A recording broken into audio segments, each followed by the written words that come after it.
Ooh, I left this up.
Yo, welcome everyone. It's a new week, a new episode of podcasts. In fact, episode number 2. I hope you guys got through the holidays quite nicely. We have a new guest today. Who are you? I'm Velyna. You can call me Vel. It's easier. Awesome.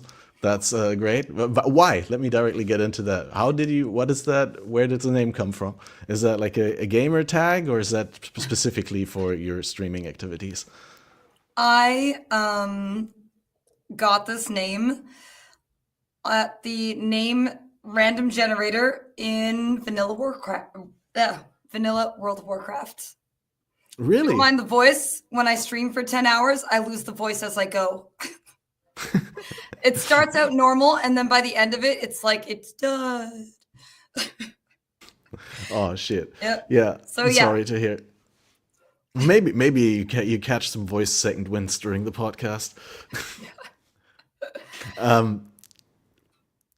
So gamer tag, random name. That's awesome. When did you play World of Warcraft? I actually played probably 6 months after it came out, but it kind of sucks because since it's a randomly generated name, you know how many Velynas there are all over the place? They're all on every server in WoW. Somehow I got the name Vel before I got Velyna when I came back. Okay. I misunderstood that part about randomly generated. So it's like basically just picked off of a list. That's It's unfortunate. literally just picked off of a random WoW list. I mean, their random generator. Well, for what it's worth, you're the only Vel I know, and when I see the name, your face pops into my head. Aces. So you've been gaming all your life, or when did you get into any key moments that sold you on gaming in your life, where you were like, "Oh, this is the shit"? Well, it was my first game that I ever played was Wonder Boy on the Sega Master System back in the day. And then my dad was a gamer, but we were not rich enough to own the Nintendos, so we got all the Segas. We were a Sega household, so I grew up with like Sonic and things like that. Oh, and we got a PC in '94.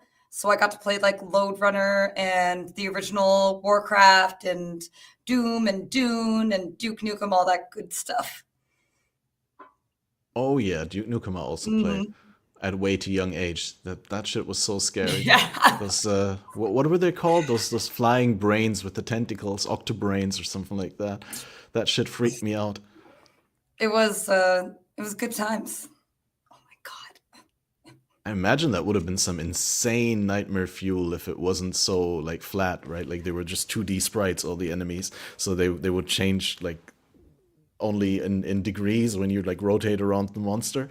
Because like it had only 8 different sides or something like that. For me, not exactly nightmare fuel because I could hear them like when they were behind. Like I could always often hear them, so it wasn't as scary. Plus, watching my dad play, I was like, all right, I can do this. I've got this, I'm going to walk right in and die immediately. Yeah. For me, it was like I have a very vivid imagination, so maybe that helped in making it nightmare fuel for me. But like I also for me, that kind of stuff was something I had to install on my computer in secrecy and play secretly, like hoping no one would enter my room, because if my dad or my mom would see that, they would have like taken it away from me, probably. At least that's what I think at that time, right? Like I was like 8 or 9. So. And it was pretty much new, right? Like back then people didn't Oh know yeah. how to deal with it. Like, I mean, nowadays video games, like, oh, it's just video games. Of course, some people have some extreme stances on video games, but I think Well, I it's was mostly fortunate accepted. because my Yeah? dad was like, he was big into video games. So I always had that going for me. And I'm actually terrified of certain, like Silent Hill. I say I played Silent Hill, but really, I watched my dad play Silent Hill and I figured out all the riddles for him because he was too two-header for those. So Awesome. that is how I played most of Silent Hill. I actually just got a sub goal complete maybe a month and a half ago to do Silent Hill 2. And I'm like, oh my God, oh my God. Jesus. Yeah, Uh, it's gonna happen. That's on the list. Oh God, I just remembered it's on the list. right. Well, before we forget, there was a question from chat even before we started. How did you train your Oh, cat not to sit on the keyboard? honestly, he gets this whole other side of the desk, and every time he tries to go here, I just shoo him away There's the other constantly, one. and eventually, where's the other one? Oh, she's back Just there. just just came in. Yeah, She yeah. heard we were There's talking about Molly. cats. She's She's like, that looking that's for my cue food. word. She's looking for the food. Yep. But she'll just lay on my lap, and he'll walk all around here. But generally, nah. He stays over here being a rascal. I don't know what she's doing. She's being a weirdo. Do your cats also do these things where they try to actively deceive you? I don't know, like my cat is always like pretending like the dry food that I put out for him is inedible, right? And he always meows and doesn't eat it, but then when I go to bed, I can hear him hear him sneak up He's like, and crunch on the dry food. But like while I'm oh, watching, he's like pretending it's not good enough to eat.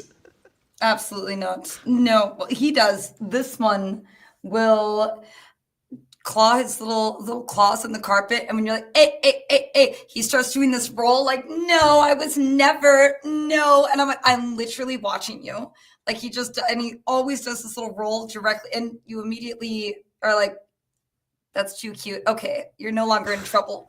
Every time. He's got the move down, and he knows that I'm just like, I suppose. You're too cute. Such a bastard. He is. Mhm. He's got They're so problems. fascinating. They have very different personalities, both her to him. He's very needy. Very needy. Like, oof. I'm just looking. He looks strong though. Like he was just flexing that arm. Yeah, he's really like tall and long, but quite skinny. Okay. Long boy. Yep. Yeah, I would get mine, but he's like cozily chilling on the couch over there. I can't disturb Well, that. It looks so Christmassy. but think about how they disturb you all the time. I bet waking you up early in the morning to be in your face about life, and you're like, wait, hold on. Oh yeah, man. It's so terrible Mm, now with the winter time where I can't realistically put him out overnight, right? Like, I mhm. mean, I'll still let him go out if he wants to, and he'll still sometimes not return when I call him, and then I just go to bed. I mean, what am I supposed to do? I'm not gonna stay up all night for the cat. But like during summertime, I can easily, in good conscience, let him go outside and then get him in the morning when I wake up, right? But when I don't do that, a lot of times he will wake me up like super early in the morning and tell me that he wants to go outside because he doesn't like to go to the bathroom indoors. He prefers to go outside and far away. Yeah. Yeah, they're like that. They also don't like to poop where their water is. Always make that far apart, else they won't drink as much. And they don't like to eat where their water is either because of contamination. So they want to move their food and their water apart from their everything, which is totally counterintuitive to all those stupid bulls you see that have food and water together because they don't Yeah. do that. Yeah. Yeah, for me it's only like a couple of meters apart, but I do know it. I just have a very small apartment, so I mean I can't space it super far apart. Yeah. Doesn't seem to be a problem because he does drink, and like he actually only drinks really fresh water, but then when there is no fresh water, like when it's been there for a day or two, like he'll come up to me and meow in a He's different, more done. needy sort of way, and then I'll just give him new water, and then he'll drink like 100 or 200 milliliters in one go. Like I've always been told some cats are really lazy drinkers, and you sort of have to force them Yep. that they take enough water, or sometimes it's even required that you mix the water into their food so that they get the required uptake. Not mine, like he drinks a lot, so I'm I don't know happy if about you that. ever saw Mr. Kitten, but he used to have that issue too back in the day. He wasn't much of a drinker. You'd have to like mix, give him wet food, mix water in his food, etc. Such a beast of a cat. Yeah, I remember the name Mister. I didn't know the full name was Mr. Kitten. Mr. Kitten Handsome Boy. That's his full name. That's the only Oh. names he would respond to. Yep. Nothing Right. else. So are the cats like full indoor cats, or can you let them go outside here where Well, you're at? I am in a high rise, so I have a balcony and I have it netted because I told my chat I have extreme anxiety and my mind will spiral in crazy ways. So, like in the summertime, I'll hear like a hawk and I'm like, oh my God, this hawk might come down and take my cat and go away. I gotta get it netted. So they go out on the balcony now that it's netted. But yeah, I'm just, I I swear, have no a idea. hawk What is could it? take It him. sounds like, yeah, they could probably, but they probably would drop it and be like, "Oh, that's too large for me," right Then he'll afterwards, right? die. Yeah, yeah, I mean, it's a terrible, terrible imagination, and I wouldn't want to provoke that scene to happen. But like, I've just, in my mind, a hawk is not a big enough bird of prey to like actually take a cat and eat it, right? I They mean, Billy's probably like 10 do it pounds. They because could they probably have. take him. Okay, They'll probably take I him. have no idea how big Canadian hawks are, right? Yeah, you'd probably get taken by a hawk, Billy. So small. Mm-hmm. He's So pissed. streaming. What inspired you Yeah. to stream? I talk to my video games when I play them, and my boyfriend was Y- like, yo, why don't you try streaming since you talk so much to your games? I'm like, I Oh, really? guess. Yeah. Yeah. Damn, I had no idea. I get Okay. very involved.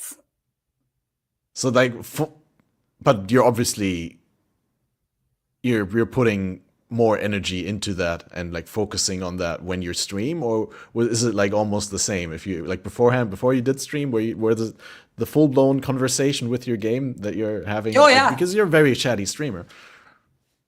Oh yeah. I have absolutely shit talked many of NPCs that could not hear me or enemies back or whatever. So yeah. And did you? Go Yeah. ahead. Okay, curious, but did you start with Path of Exile, or was there a game beforehand that you streamed? Well, fun fact. One of the very few leagues I've ever skipped in Path was Delve because I misread. I didn't watch the video release and I misread. Um, I thought that the cart had a timer and that reminded me of like, I don't know, Pac-Man or something. I didn't like it. So I was like, oh, okay, you know what? I'll start out with a little bit of WoW because I was playing BFA at the time. Then I moved for like, I don't know, a month and a half into Binding of Isaac and completed a file. And then I went into Betrayal League.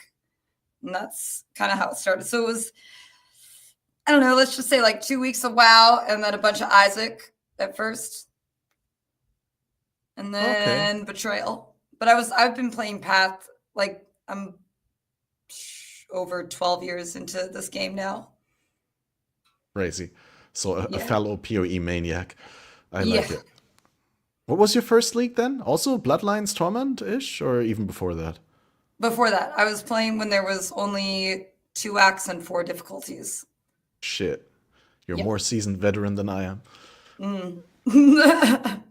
Did For you also, at least out of curiosity, did you also play hardcore back then? Because that was like a thing that most people did, right? Like it was the no, generally no, accepted majority.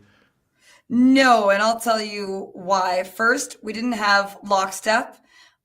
Oh, yeah. So having to do out of sync every 4 seconds was really terrifying. And second, even though when they did leaks at first, you would get some rewards and challenges complete for hardcore, some for softcore, I was such a pussy about dying that like I remember I made it past Brutus and I'm like, I can't do this. I can't do that. I can't. It's too intense. I think it was on the Beyond League and Beyond was like insanely terrifying. So yeah, I just kind of, Beyond was really bad for me as a yeah. new player. Like getting into it, that was where I made my first hardcore character. But my first Mhm. actual league start was in Torment Bloodlines, and damn, I just didn't understand the concept of what temp leagues are and how they work and how they integrate it with the permanent leagues and like that there's additional stuff. So I just clicked, oh, Beyond sounds good. Went on there and got my shit kicked in on Tidal Island by like some seemingly unkillable dudes that did 3 times the damage of anything else. And left these chaos degens that were so brutal to deal with. Mhm. Oh Mhm. man. Yeah. Chaos was no joke. I mean, there was a time when Chaos was like, Keck W, I can run it with minus 60. Who cares? Not on hardcore, and I not really now anymore. Yeah, I think like early 2015 or so, or end of that league, like Torment Bloodlines, they did this 1 month challenge league, right? Where I think they combined something, I don't know what it was, but like you could get the blue Seraph set and the red Seraph set, right? Mhm. And and I got both. I went really hard that month. Although the goals weren't that hard. I think you had to reach like level 90 and kill like Shrine Piety and 2 other Shrine things that were piety. not that. Yeah, Shrine Piety was pretty rough for me in hardcore. I mean, I Yeah. did it with an ice spear witch. Ooh. Because obviously this was pre-ascendancy. I used a shitty 6 link that I found from a box, a corrupted one. And I because it had so many green sockets, I put mana leech on there, but it was really good. But Nice. I mean back then I didn't understand that effectively I was like trashing my damage so hard and I could have had a much easier time in the boss. But hey, at Yeah. least I didn't have to use a mana flask. That was good enough for me. Mhm. Oh man. Yeah, so and since then on and off, or was there a point where you were fonder of it or less fonder or like I mean any pivotal points in your Path of Exile relationship? That's what I'm wondering. Is there anything? Was only a few leagues that I missed, mainly due to some personal things. But the only one league that I skipped uh, on purpose after playing it, and that was Bestiary. I played Bestiary for like a week and a half. I said, F these nets. I ain't touching this ever again. I'm out of here. You know how much I regret that though? I want It the wasn't great. portals and the stuff so much, and I have none of it. And I'm like, ooh. I think I also Yeah. only got the chicken wings from that league because I'm not Mm, much for grinding lists.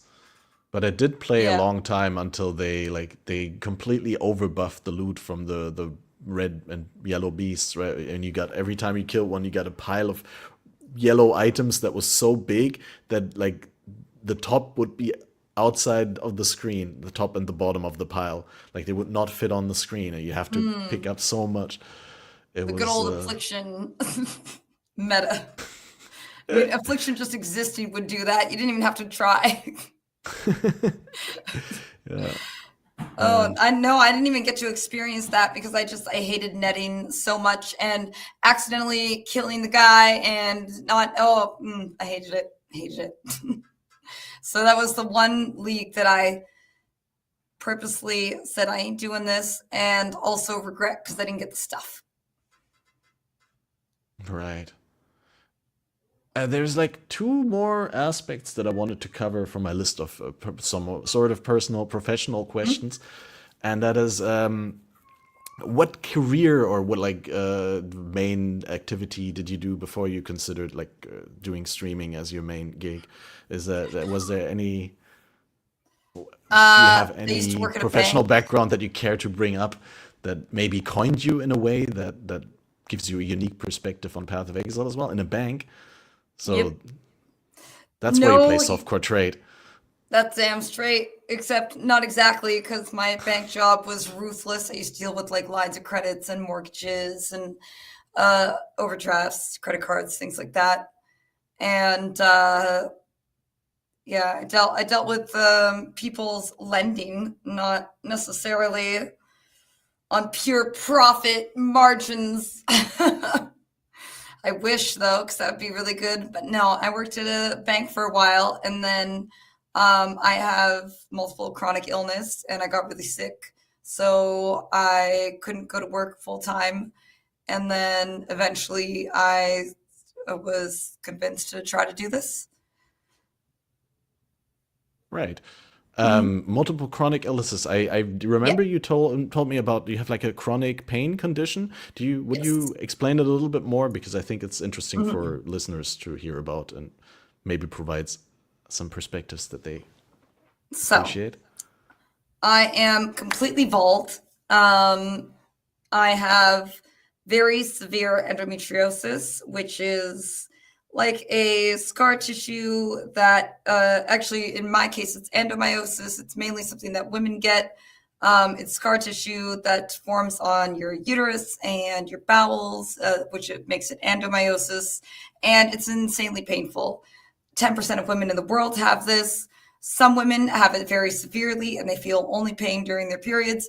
Other women have it very little and feel pain all the time.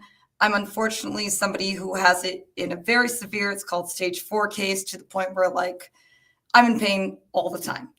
And then on top of that, I have a very severe fibromyalgia, like 11 of 14 different points in my body. If you just poke me, it feels like I'm bruised. It like hurts like a bruise. It lasts like that for like 40 minutes if you just like poke my arm. So when I was younger, I always thought I was just being a pussy, but it turns out no, it's actually a thing that people have. The nerve, my brain wiring just is not, it's not firing correctly. Basically, no real cure for it at the Okay, so it's moment. like it's just pain perception. There's no actual Yeah, problem with the tissue when I poke yeah, you. Like it's not yeah. leaving a bruise or I something like that. It just hurts no, as if it did. yeah, yeah, exactly, Okay. exactly. So everything just hurts way more than it should. So like if I stub my toe, holy my God, I want to like keel over and die. Like most people want to keel over and die, but I'll be like 20 minutes later, like, oh, you know. So yeah. So I have to, it's a bit of a thing. And then I have like severe depression and OCD and anxiety and such as well, which so yeah, just a slew of problems. Well, normalize having problems. I'm pretty sure I none of mean, we us is all without. do in some way. And so, yeah, you asked beforehand whether this is going to be a 420 friendly stream. Would you like elaborate a little bit on why or how you do medicate successfully with cannabis? Yeah. What So does it help against everything? Is it like an no, all cure but you do probably do some pharmaceutical painkillers before that had tons of side effects. I used to. Yep, it actually. So I wasn't actually a chronic smoker back in the day. I used to. First, I was put on like Tylenol threes and then Percocet and stuff. And I went through cognitive behavioral therapy to try to help with pain management. And my doctor kept upping my prescription for the pharmaceuticals. And I'm like, this is really not good for my liver, for my other organs. Like, I'd much rather move to medical marijuana. And I had to fight her tooth and nail at the time to get her to sign me up with a doctor because it wasn't federally legal at the time. It was very like hush hush talked about. So I fought her tooth and nail. She finally sent me the referral. And then I started on medical marijuana maybe 10 years ago or something like that. And I smoke daily. By right, though, I can just say smoking, you can hear my voice. Clearly, it's trash. All right. People's lungs are not meant to have smoke in them. But the oils are more expensive. The edibles in Canada are heavily regulated, where you can only have a packet of 10 milligrams, period, which is, if you know anything about edibles, that's what are you gonna do? I Eat don't 10 think it's like that's nothing. for like a pain patient user. I don't No, think that's useful at no, all. it's like no, it's not in any way useful. So yeah, the oil was very expensive. The edibles not worth your money or time or anything. Could you imagine? Okay, I need 60 boxes of your edibles just, for a week or something. It sounds crazy. So yeah, smoking is just the easiest way. I tend to buy a mix of THC and CBD. CBD is for the pain, THC is for my brain. I don't smoke the indicas, which are the type that make you a little more sleepy, a little more couch potato. I smoke the sativas so my brain can be active, can focus, and, well, focus to the best of its ability, I suppose. Well, And as far as I'm aware, most commercial breeds nowadays are hybrids anyway, because they combine yeah, both the advantages of the effects of sativa and then the advantages for cultivation that indica provides, being that indica genetics make for much more condensed plants. Like they're more bushy and less spread out, and they yeah. produce bigger and more dense floral flowers. So yeah, it just makes sense to have that genetic in there as well. Like there's almost no pure sativa breeds for commercial breeds, as far as I'm Blue aware. Dream. Blue That's Dream. I need really to look that up. yeah. So the thing is, when we met in LA, we just had Mhm. we were just 1 or 2, 3 months past legalization here in Germany, I believe. I think one Oh. month. So everything wasn't quite in place. But now, Mhm. like you said, years ago, it would have been so hard to convince a doctor to Yeah. get a prescription for medical marijuana. Now you can go online and you can get within an hour or two, you can get a prescription without ever having talked to a doctor. It's insane. And I can order the most quality imported stuff from Canada and Portugal Mm. and everything. I'm plugged in like all the different terpenes and strains, and I'm Oh my God. like checking out all the Yeah. different stuff. It's so amazing what times we live in, right? I can I mean, literally Uber Eats weed. Okay. yeah, Uber Eats basically. But to it's my like house. the thing is, it's medical quality, right? Like I lived in Yeah. the Netherlands before, like 10 years ago, for a brief period of a couple years, and they do have coffee shops there. You can go and get weed there, but technically, it's no different than getting like street weed from a dealer somewhere, because the coffee shops in the Netherlands are just legal outlets for illegally grown and traded weed, right? It's still Yep. all illegal structures behind it. It's just the front-facing coffee shop in the Netherlands is a legal entity that is allowed to have up to 500 gram there at any given point and is allowed to sell up to 5 gram per person. But it's still, everything in the background is still the same criminals that do, worse things than just that, like heavy drug trading and probably weapon trafficking and that sort of stuff. And you're just like, why do you allow the organized criminals to have a legal outlet where they can make legal money and launder their money just so they can finance more shady stuff in the background? And then there's also no quality assurance in the Netherlands. Like, Yep.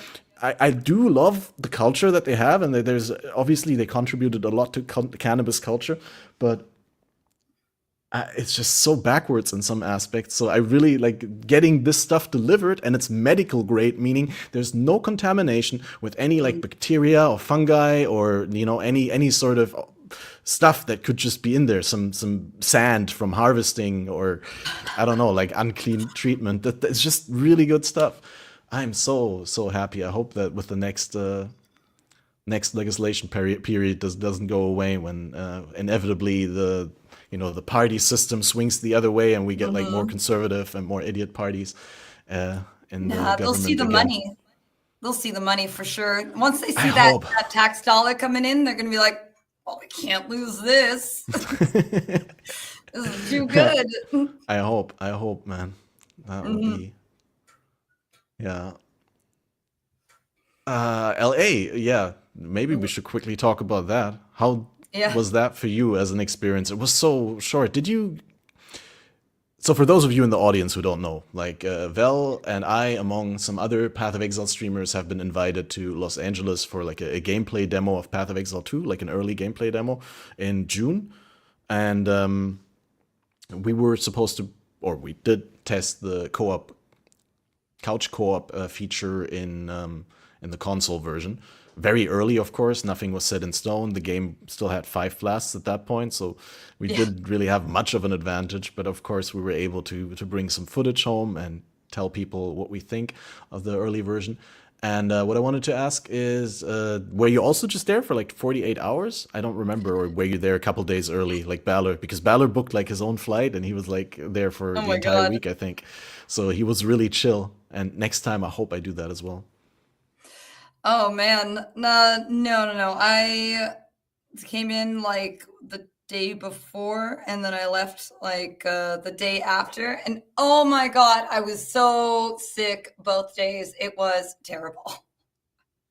It Oh, was so terrible. So the first day when Jonathan was giving his presentation, the hotel eggs gave me food poisoning and I had to run out of the presentation and threw up in the hallway. wow. And oh yeah, all over the place, all over the place. I'm I like, had no idea. I was like holding my hand over it. I was like, where's the bathroom? Where's the bathroom? Oh my, I'm like, I'm so sorry. I'm so sorry. I Oh tried shit. so hard, but I didn't know where the I didn't know.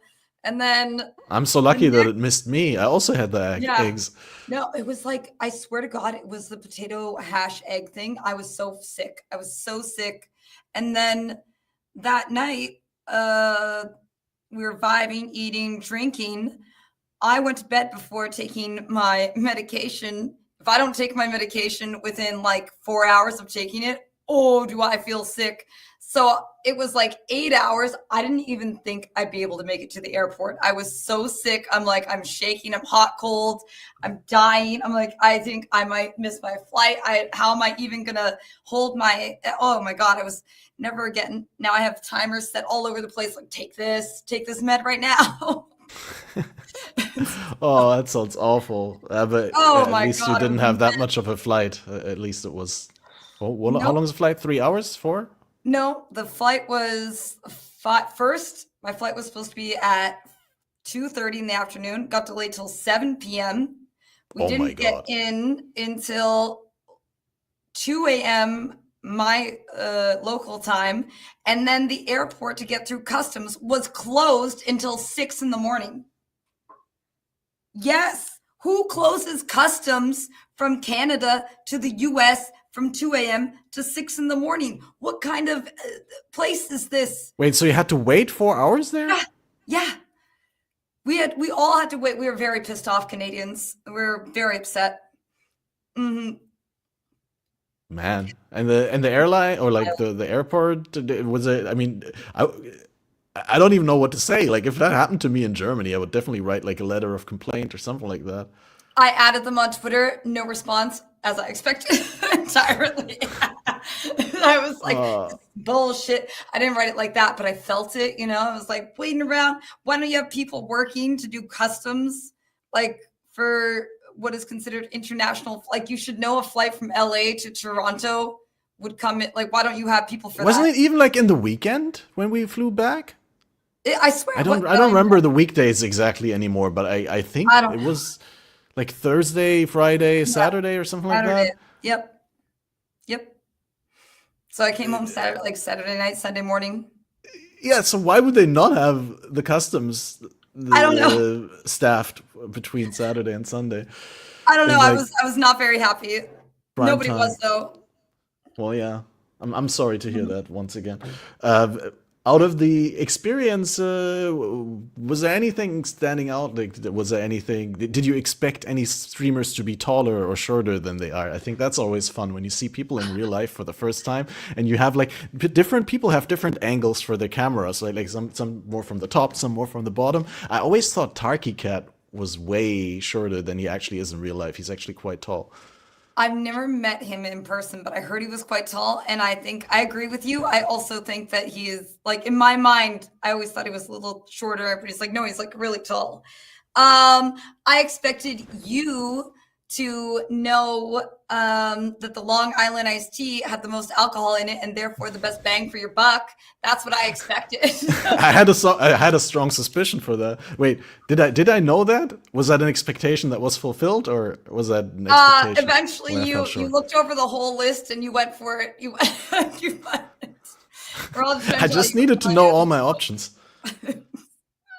No, I honestly, as somebody who's like normally very introverted, I was really like surprised how nice and welcoming the other streamers are and stuff, and how we're all able to sit and talk to each other without like feeling without the usual Reddit drama that we always have. Yeah.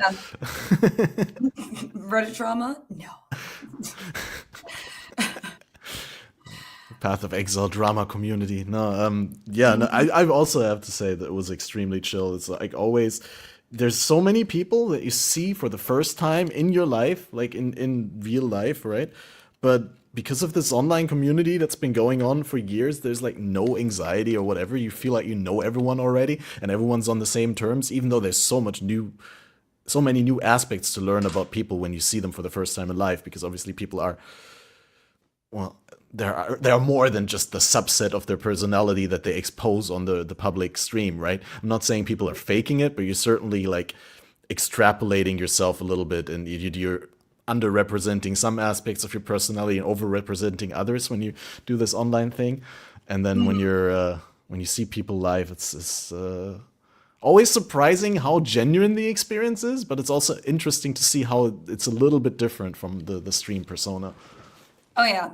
Like, I talked to Mr. Llama, I don't know, for like an hour, and I would never go into his chat and just talk to him because I'm very introverted. I'm like, I don't know, right? But I was able to just like chat with him about PoE things for like an hour, and I thought it was just really nice to have that experience. And the fact that we all just like nerd out about PoE is pretty ridiculous and enjoyable.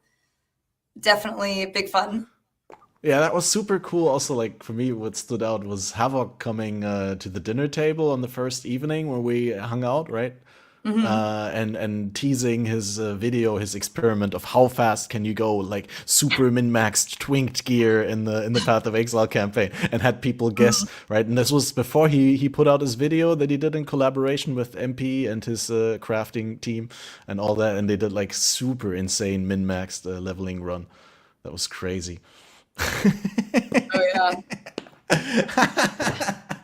Sorry, I got cracked up by chat when I met Catmaster. I was surprised he was wearing pants because I always told people that the OP stands for only pantless. Oh. Wow, disappointing the fans. They were expecting so much. Yeah. I honestly, or me being pantsless, such less. Pantless to the degree that I was pantless. It stands for plant-based now, only plant-based. I've decided to not eat animal products anymore. I don't know. All animal products? Spontaneously. Yeah? No gelatin.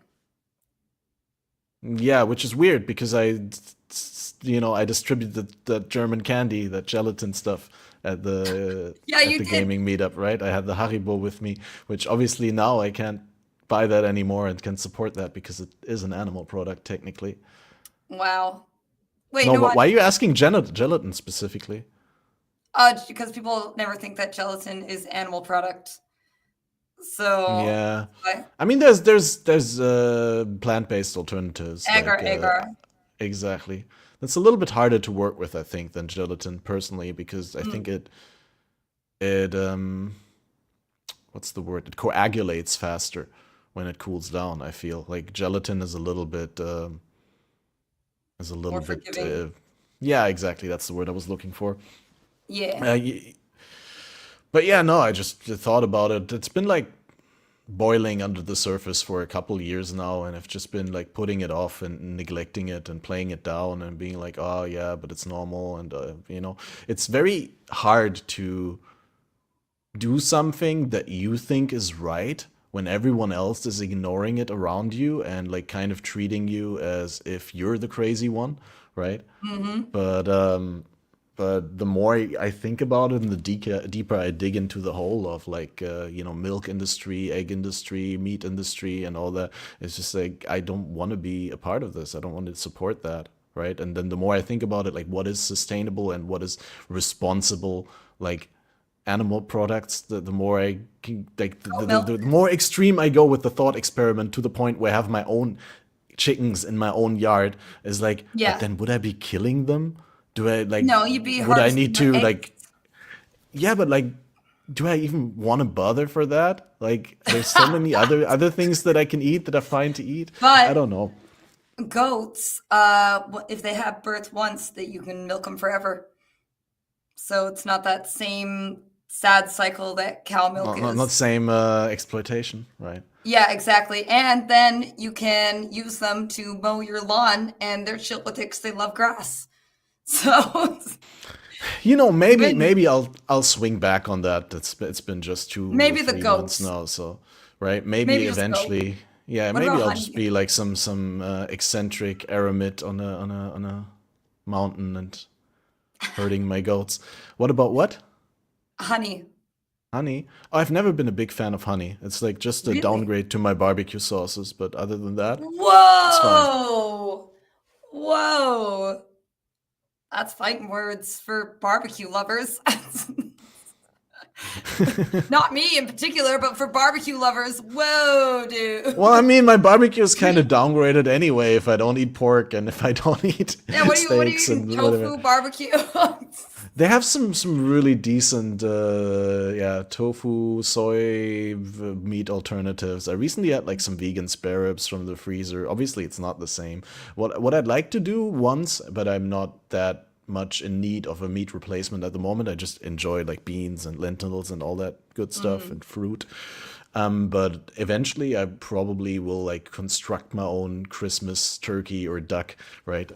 Quote unquote, with seitan, and then you can wrap it with rice paper. That is like the imitation of the skin, and then it gets really crispy, and you can glaze that as well. And I think you can make some really good stuff. But honestly, like I'm not missing it that much that I feel like I need to get something that substitutes meat or like that tries to be meat. Look at And all this extra work you're willing to go through when you can just have some good old classic chicken.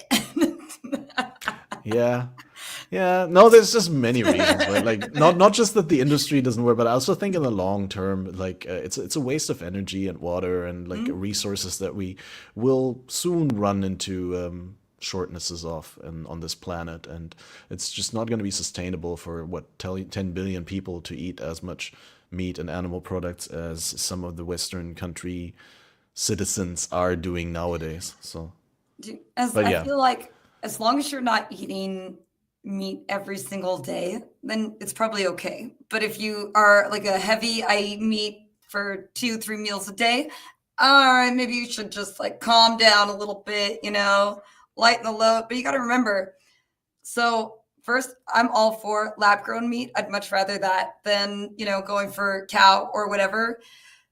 But when lab grown meat becomes a big thing, you got to think about rip cows because there's no reason to, do yeah, animal that's husbandry for them something I anymore. also thought about a lot. Where I was like, well, a lot of these animals now live in ecological niches that are exactly that. It's like they're just here for us, and once we cease to need them, it's like, yeah, what else? But I mean, you can't keep them around. if we've been domesticating cows for like, I don't know, a couple thousand years, I don't even know if that's enough time or too short. Either way, they're like, yeah, they've grown dependent on us. Like certain sheep are need us to shear them, for example. They don't like shed anymore. It's just, yeah, it's rough out there for them. No matter what we do, we consume less. They dead. We consume the same amount they did, and the planet. I don't know. It's a mess. Yeah. I'm And done chat says I a can't lot. have dino nuggies. There's very, very good vegetarian or vegan nuggets. Like nuggets is like some of the easiest stuff. Like all this like processed, like super processed, low quality meat products. They're actually cheaper and better now in the plant-based version. At least like here in German supermarkets. Like if you get any like nuggets, sausages, crispies, or that sort of stuff. I think that stuff is because it's deep fried, right? And it's crispy on the outside. That's So all the people. That's all that matters. yeah, exactly. Crispy and fatty and hot. And then it doesn't Yep. really matter when the inside texture is not exactly like meat, but it actually feels a little bit better, even if you know that you're not eating like a part of a living being, but it's like, it's just made from plants. But hey, I want to be like But what if the plants forcing can political actually activism. feel?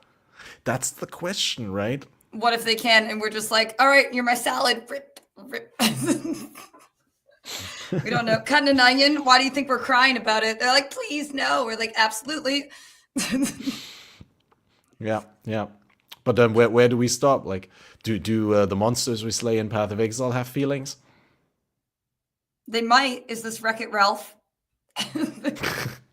Vegan Path of Exile run where you only kill plants. Oh my! That Are would there any actually be really plant-based hard. monsters? Yeah. There's like tree wait, things, no. right? Yeah, and then are the harvest ones? They're not even plants. They're not even plants. We got like porkies and crab boys and like skitters. Like they're not even the harvest guys. They start as plants, but they end up as meat. Yeah, I true. assume. There's these animal like these mixed animal plant hybrid monsters with the big flower on their back on blooming fields, right?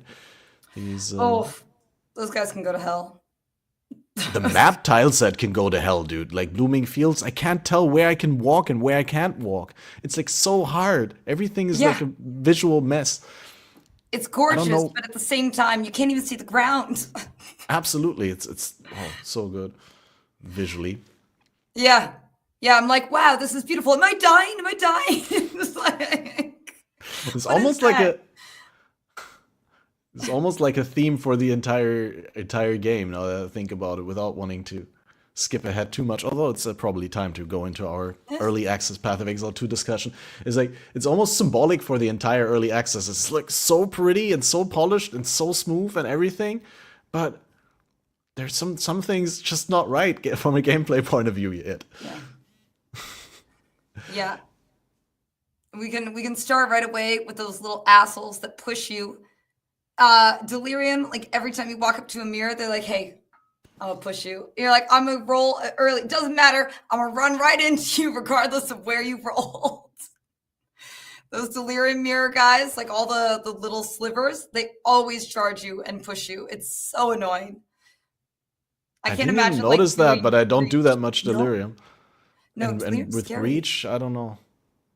But yeah, I do realize that I'm getting pushed around a lot. Also these rolling bugs, right? These Mm-hmm. I don't know what they're called. Not the boulder ants, but the ones that burrow half and they like the head is sticking out and then they unburrow and they roll you or something like that. I don't know. That was not the The burrowing. ones that look like slugs, the slug-looking ones. Oh, They've those are got like a terrible as well. couple. They're in Sanctum, right? Half burrowing ones that push you. I can only think of the Sanctum boys. No, I think I'm mixing things up. I think there's some that just roll and charge you as Mm-hmm. a roll. They look like a little bit like these. Are they insects? Like the things that are under flower pots when you don't move them for a year, and then you pick them up, and then there's these little. What is the name in English? Wait, I'm I don't gonna know. Google it. Anteaters? No, I don't need. I don't think anteaters. I think armadillos. Yeah. Armadillo. Oh, I mean, Pill they have bugs. pill bugs. Oh, like roly-polys. Yeah, roly-polys. That's exactly. Is Roly-polys. that the professional term? That's just, I mean, what I used to call them when I was young. We used to have them like by my house, and I used to remember going boop, to see if they'd roll and then go. I was like 3, just like flick them a little bit, watch them roll. It was, yeah. So I'm going to say that is the professional term. Yes, yes, indeed. Take it from me, roly-polyologist. Roly-polyologist. Yep. I Roly-poly study theist. and nightcrawlerologist.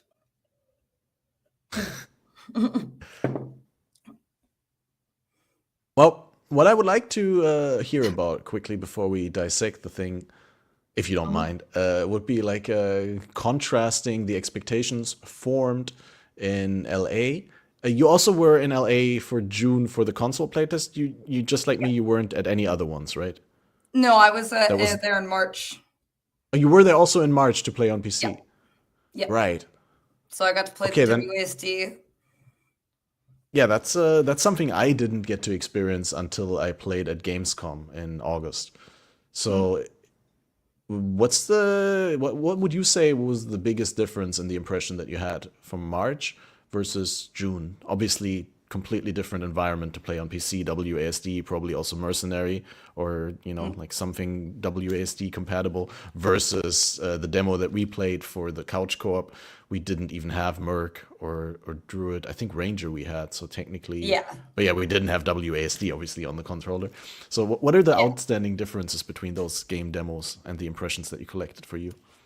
Well, I can tell you that I did play Ranger on WASD in March, and the loot was scarcer than it was in June. The flash charges, oh my God, it was so bad. If you used all your charges, that's it. It was over. I died to the worm probably 20 times because I didn't have enough flash charges. You had to constantly go back and use your default attack and then only sometimes use your other attack. And his damage was like insanely overtuned. But I knew right away I would love the WASD. It felt very comfortable for me as somebody who I get very, as I said, I have anxiety. So when I mouse move, I tend to wiggle step. And let's just say when you do Ubers, wiggle stepping can get you killed. Wiggle However, stepping's like a yeah, little bit forward, a little bit backward, or little clicky, little just slightly move. Oh, and then I touch that because I move too much because I'm jittery. I'm very jittery. But WASD, I can just let my hand go. I stop moving. It's very easy instead of like, and then I can attack while not making sure I move at all, which is just more comfortable for me. Plus, I felt that I had so much control on my character's abilities compared to PoE1 that when I went back to PoE, I was like, I feel so slippery. This is very weird. Like, why am I sliding all over the place? yeah, that's true. Like I think in a way, like LE compared to PoE feels a little bit slippery and glidey, and PoE1 in Yeah. the same way to PoE2 does feel glidey. PoE2 feels smoother in terms of camera movements, I feel like, Yeah. because the camera follows your character, but it's not as like what's the word, jagged as with PoE1. But yeah, it's a little bit more pop and lock. It's weird to describe. It has its very own feel to it. But I'm also wondering whether when I go back to PoE1, it's going to be a good experience, or am I going to miss a lot of things that I have in PoE2? Mm, you're definitely going to miss some things, but there's the second you can touch scours and alts again, you're gonna be like, I'm home, baby, I'm home. I can craft again. Oh my God. It does. Yeah, I like the crafting streams with PoE1 where you just sit in front of the screen in your hideout for an hour and click alts and wait for the big outcome. It can be fun when chat is into it. Especially if you're like, you finally got two good things. You're like, oh, I can take this to Einhar. We can imprint it. There's a chance, like there's all this build up to potential greatness. Whereas in PoE2 right now, I hit a transmute. I'm like, mid. Second, I hit the augment. It's bad. I'm like, trash. There's no point to even continue any further. The whole thing is garbage now. That, like, why even waste my time? The majority of chaos I've used so far, like 99% of them, have failed me. So I'm just like, why do I even chaos anymore? But going back to the difference in March to June didn't WASD, played a monk. They changed some flash charges, so flash charges felt way better on bosses. First of all, Frozen Lotus felt amazing compared to where it's at right now. Back when I played, you were able to put Frozen Lotus down on the ground. You could smash it yourself and have it pop off, or you can have the boss smash it and freeze himself and it would pop off. Right now, at least in the last time I played it, you can try to hit it as hard as you want. That shit ain't popping. It ain't popping. Now it's like the bell is the only choice. It kind of ruined my whole like class fantasy. I was going to go the Shayla monk at the beginning, but I wanted to do the Lotus fun times that I did on the June playtest. That was a no-no. And in the June playtest, I don't know about you, but we were getting like alks and stuff in Act 1. Now it's like, where's anything at all that's good? Really? Yeah. Oh, yeah. Have you leveled a new character since they changed some stuff? Or are you still on the first character? Because like a couple days in, they had character. They did do the change, but I mean, I'm talking like right out of town. I was getting like an alk here. It made it so much easier to just throw something on for a simple upgrade. I think you were just lucky. I don't think Balor and I got more than one alk total in our hours of playtesting in June in LA. And I think it was also relatively towards the end of our playthrough. Like we got decent amounts of transmutes and augs, decent enough that we decided, no, it's not worth it to save up shards and to disenchant because we're not going to be here for that long. So we're going to get like 1 or 2 or 3 maybe out of it. And it's going to be too much time spent disenchanting and not gaming.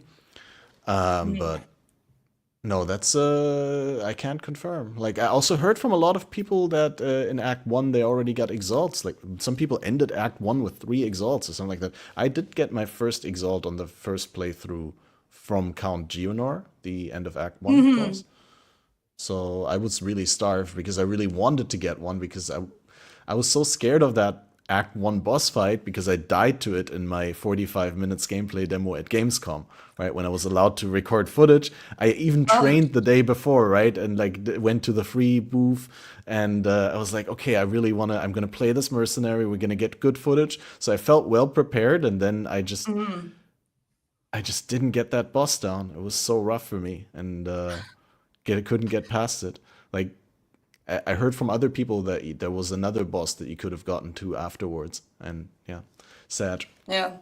But yeah, anyway, so I way over-prepared on this playthrough because I also started in hardcore and managed to get through, but I over-leveled like 2 or 3 levels because I wanted to grind out a better bow and I just didn't get one. I played crossbows. It's impossible. I had to finally give in and buy one of my upgrades, which was like a night and day difference. And I'm like, why couldn't I have just crafted something a step down from this myself? Like, why did I have to resort to going to trade? Because every single thing I was using or trying to put together, wasting all of my currency for was bad. Now, they definitely did up the drops. I felt that on my second character, when they did the drop update, I think I was like almost through Cruel or something. But just overall, like, I barely find alks as it is. And I feel like the fact that you don't get them early is a kind of a hindrance to trying to craft your own, even mid weapon, since weapons for melee still seem to be stupidly important for your damage.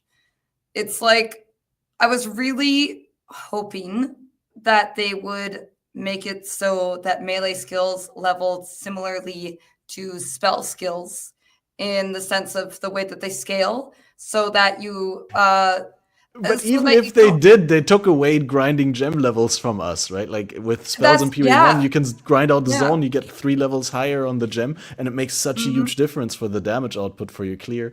But yeah, Yep, you don't have that anymore because you don't grind a yep. higher zone in PoE2, you don't get the higher uncut skill gem to upgrade the level.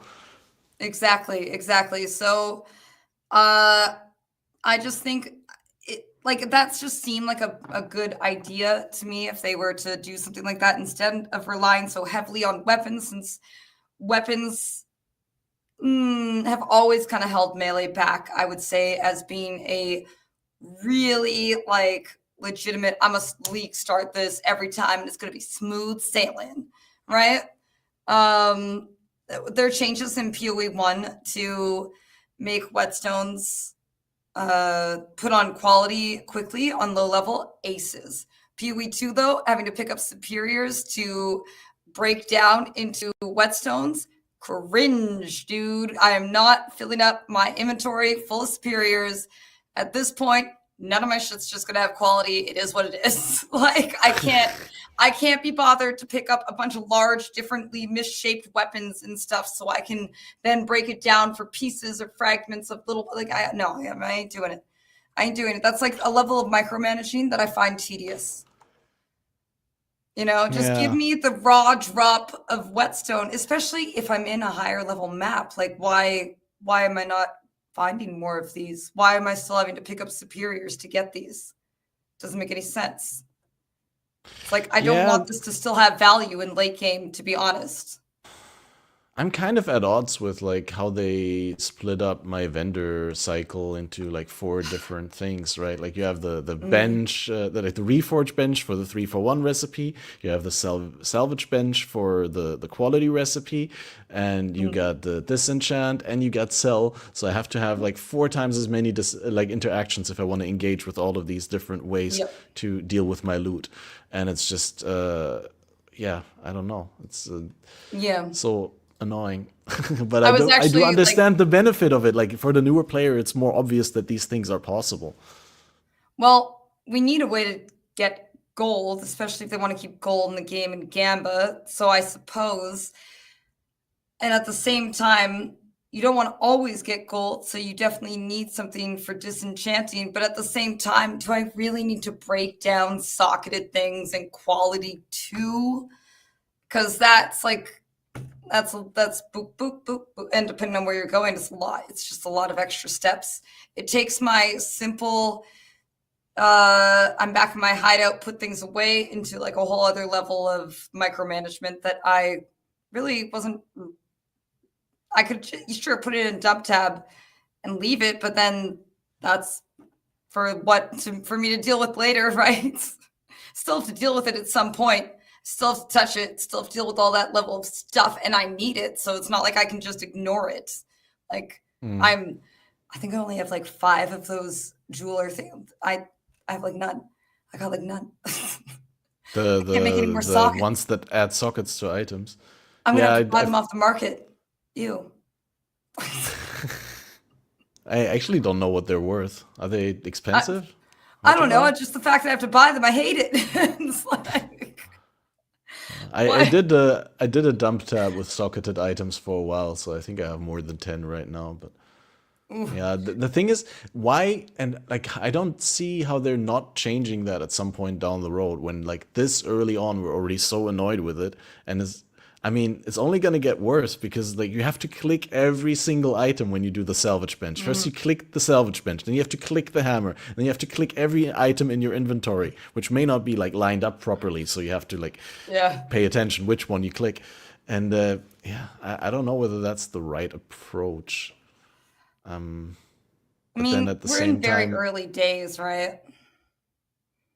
true, the sentiment that's being thrown around right now is that PoE will never be in a worse stage than this or state. Is that something that you agree with? Or you think it could get worse in certain aspects and we I could don't lose some know. of the things that make it great right now? Are they going to add Talisman League? Because if not, I don't see how it could get worse. Hey, I like Talisman. In what world, sir? No, what was cool about Talisman was like being able to feed the talisman to the monster, right? Like put it on the ground and have them pick it up and then fight a buffed monster. But yeah, it definitely was a flawed league. I'm not saying that. It's like, but I'll probably hate on Dark Shrines more than on Talisman. Simply What because I Dark haven't played Shrine? Dark Shrines. What, Dark Shrines? Dark Shrines. Those are in Do you lab. remember that one? No, yeah, but before Lab was a thing and before Ascendancies was a thing, there was a Dark Shrine Challenge League that was quickly thrown together, I think around Christmas 2015 or late, Oh, is it one of them definitely later in the year hardcore leagues? 2015. I think there was a softcore version of it, but like what it did was, you know how the old Dark Shrines worked, right? Like not the current Dark Shrines that are not really Dark Shrines, that are just like random benefits, right? But the previous Dark Shrines, you had to sacrifice an item, right? And then based on what you sacrificed, there was like I don't know, an internal table of like outcomes. It would add a modifier to the zone, and it could be insane. Like it could, I don't know, literally break your build or make enemies like super lethal. Stuff like that. It could also be good, of course. It could add like drops, like one zone monster in the zone will drop whatever 10 rare amulets or something like that. I don't know. I'm not sure that's an actual example, but like sort of like those. And that league is universally praised for how fun it was in the discovery stage. I think like a lot of people really liked that back then. Obviously nowadays it's like I not much of a league. don't remember. Yeah, I unfortunately was traveling at the time, so I couldn't play it. No. So, No, I'm for me, like, it's easy. I just hate on it, so then I don't feel the FOMO of not having played it and it never it coming was back. trash, clearly. I knew it was trash the entire time. All right, I don't need to play it, tell you that. Exactly. Right. So, you played multiple characters now, both characters with WASD? Yes. So the first character, the monk, I honestly quit that boy in Act 2 regular, but I was still slinged up. Because I had a surgery, so I was in a sling on this arm. So WASD was a little tough. And I went on Okay. to Ranger. And I've been 3 different builds with this one Ranger so far. It's Pathfinder. I was lightning rods with the special guest stars, lightning arrow and tornado shot.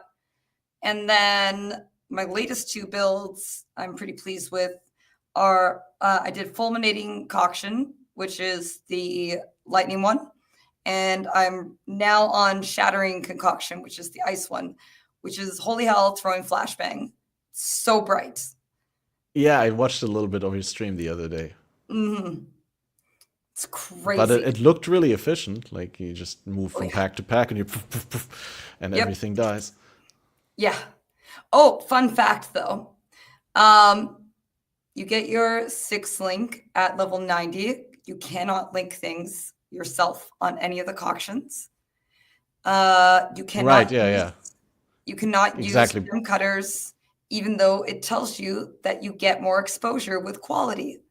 So, how am I supposed to get exposure if I can't quality it? More exposure if I can't quality it. Well, maybe And there's like a unique item that grants like plus quality to all skills or something like that. It does make sense that you can't quality a non-physically existing gem, right?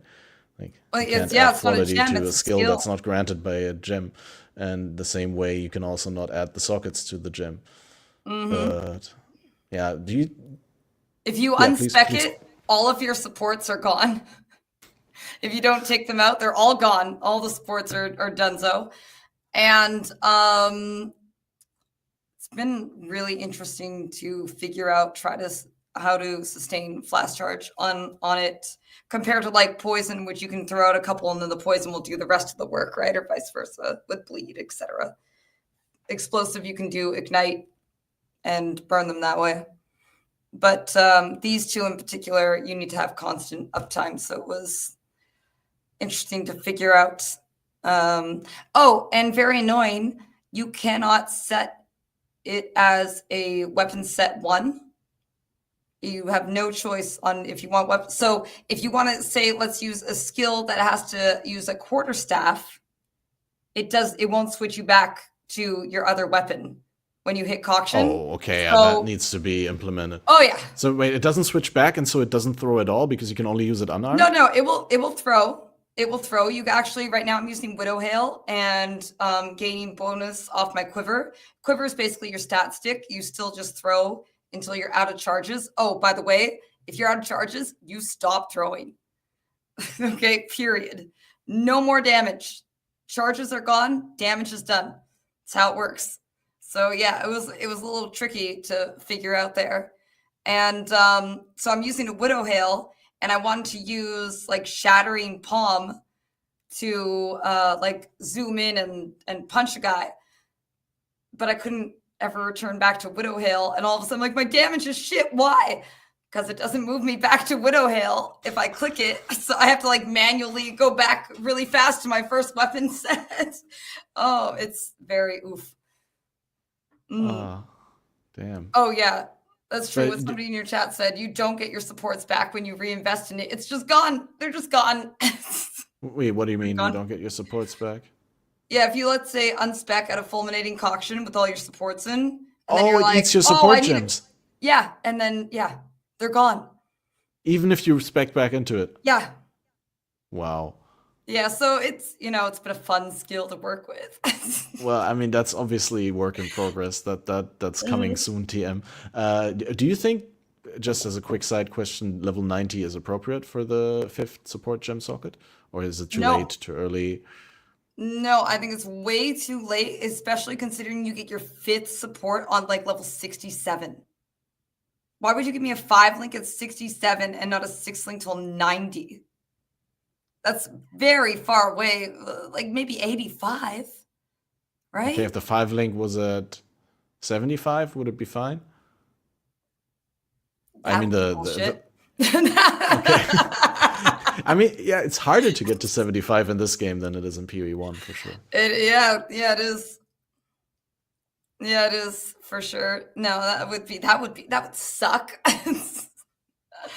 For sure. Oh yeah, that's fair. The chat points out you get level 20 at level 92, right?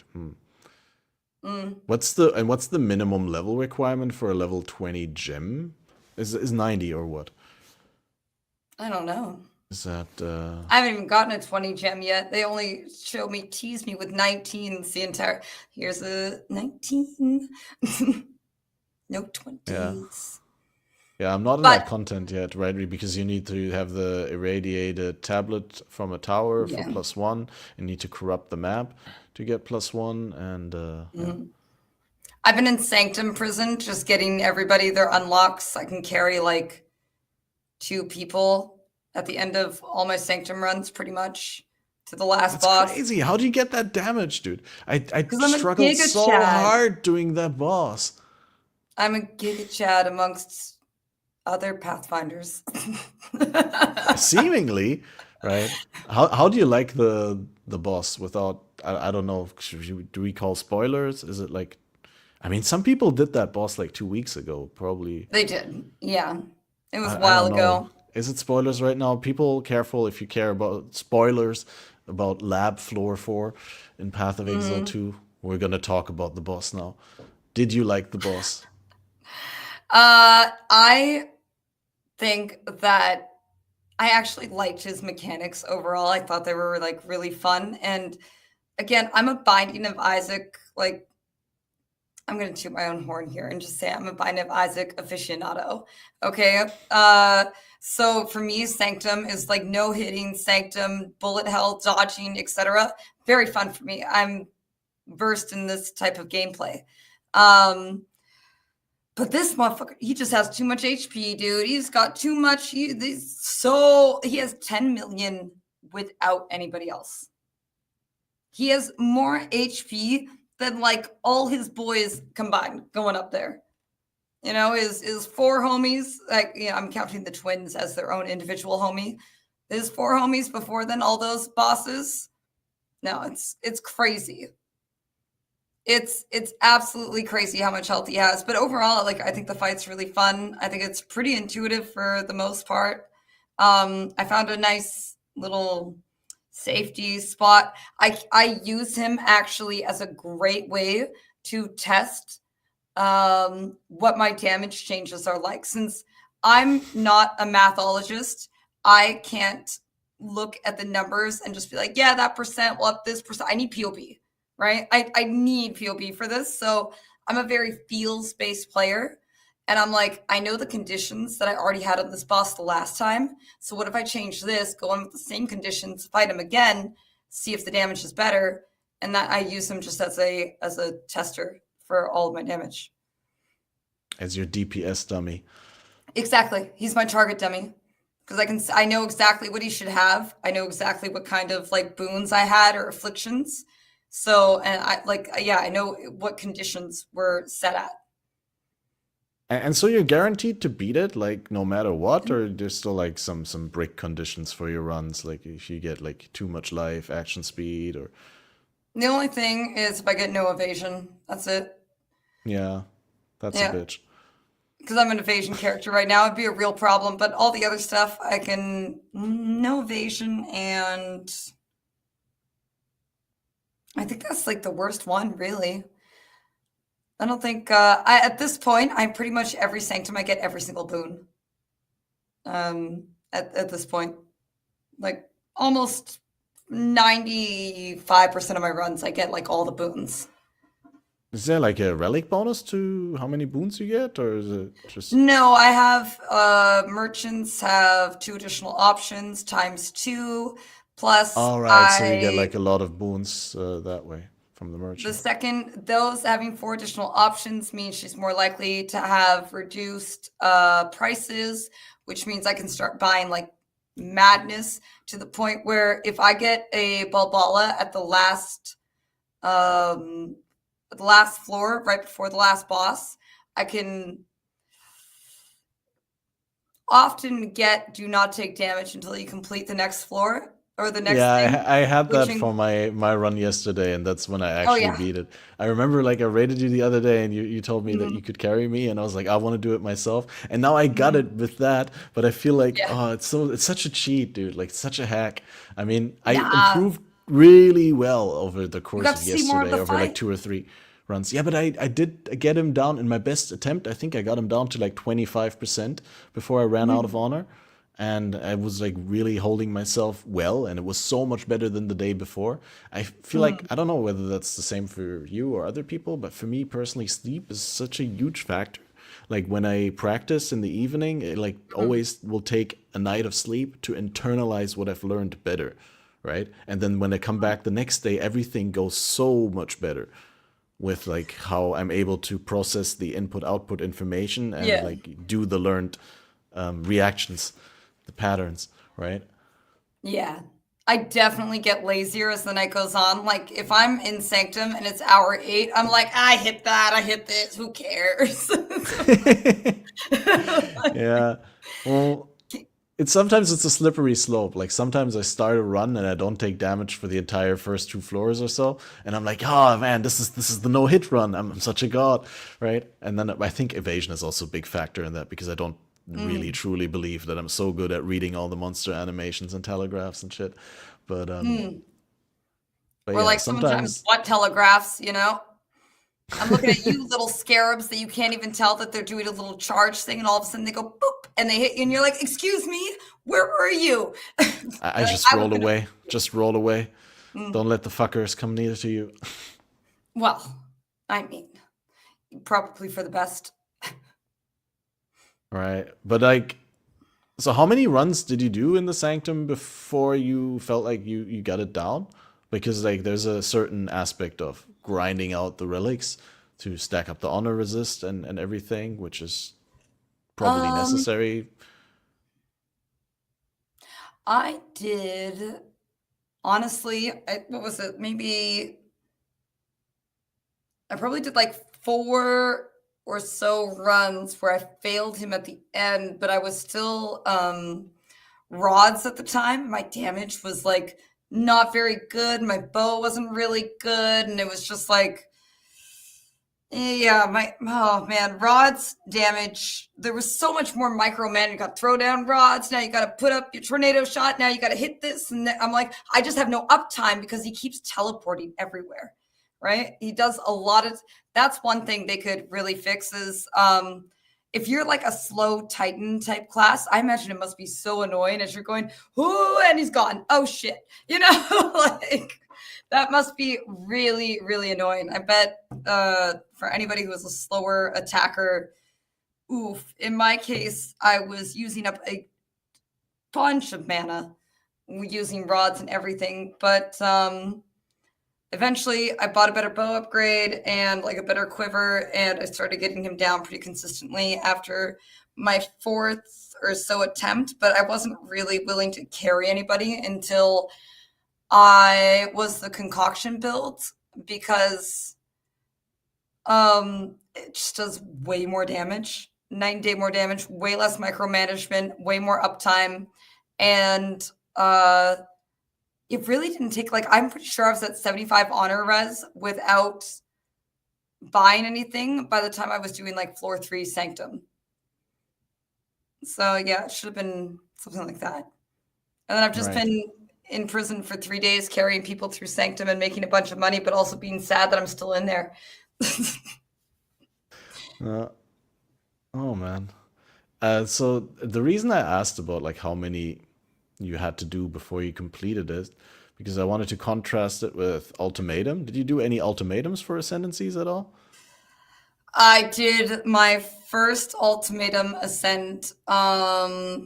I would have got it down on my first try with the rods, etc. Except I didn't know that the bird that pukes up the baby bird, Oh, like a rock thing. I didn't know he did that, and I was like right under his wing. So all the rocks just came at me. I didn't know to move because they were just there all of a sudden. And then it took me like 2 or doesn't it 3. like also maim or stun or like something? It also definitely makes it harder to get out of the way. I was just dead. All right. I was just done. So, but then I think it was like, I don't know, my 3rd attempt or something like that. I got the same guy. So I was able to take him out again. And that was really good. And then I just spent some time in Sanctum. I spent a lot of time. I failed so many floor 2s of Sanctum Prison because my damage was, again, like insanely low. And those 2 boys were just being ranged against the guy with fire. He can do like if he does his leg lift and does that like 3-way cone kind of thing, that can just hit you from like off the screen. You don't even know that he's doing Yeah, that, it and it I was does have far a away. it doesn't go infinitely far. Like you can get it to a I point where probably could have. technically you're in the cone, but like the cone ends right in front of you. But yeah, I find it also really hard to predict where the blind spots are going to be, right? Like it's like a huge Yes. cone with like 2 slits, if you will, where like you're safe standing in between. Yeah. But Or it, you it have the definitely is a class. learning process. I guess it's like you need to internalize like how exactly it aligns with the 3D model of the animation of him stomping. Yes. And there's the classic, oh, he's about to stomp. I'm going to roll. Oh, but then the other ice guy smashes me right as I roll. So you Yeah, can't even get up. it's interesting that you have like so much memories of struggling with those guys, because I like once or twice I had a problem with the stomp, but like I play Merc with explosive grenades, right? And I throw oil grenade to debuff them and slow them, and most of the time I could stay far away from Yeah. them so that they when they use an attack or like a stomp or whatever, I'm so far away I can get out and like just circle around them. But so you had to be a little bit closer, I guess. Oh yeah, yeah, yeah. And again, my damage at the time when I was first like dealing with them really bad. Like really, really quite something. Like, how did I And make you it as said far as I made it? and you said very active playstyle, right? So you didn't have a lot of Oh time yeah. to walk away from them. You had to like work to get the damage in. So much work. I was like sweating. It was like that video where that guy's like sweating real hard, clicking all the. That's exactly what it felt like every time I played that build. It was pure sweat. Yeah.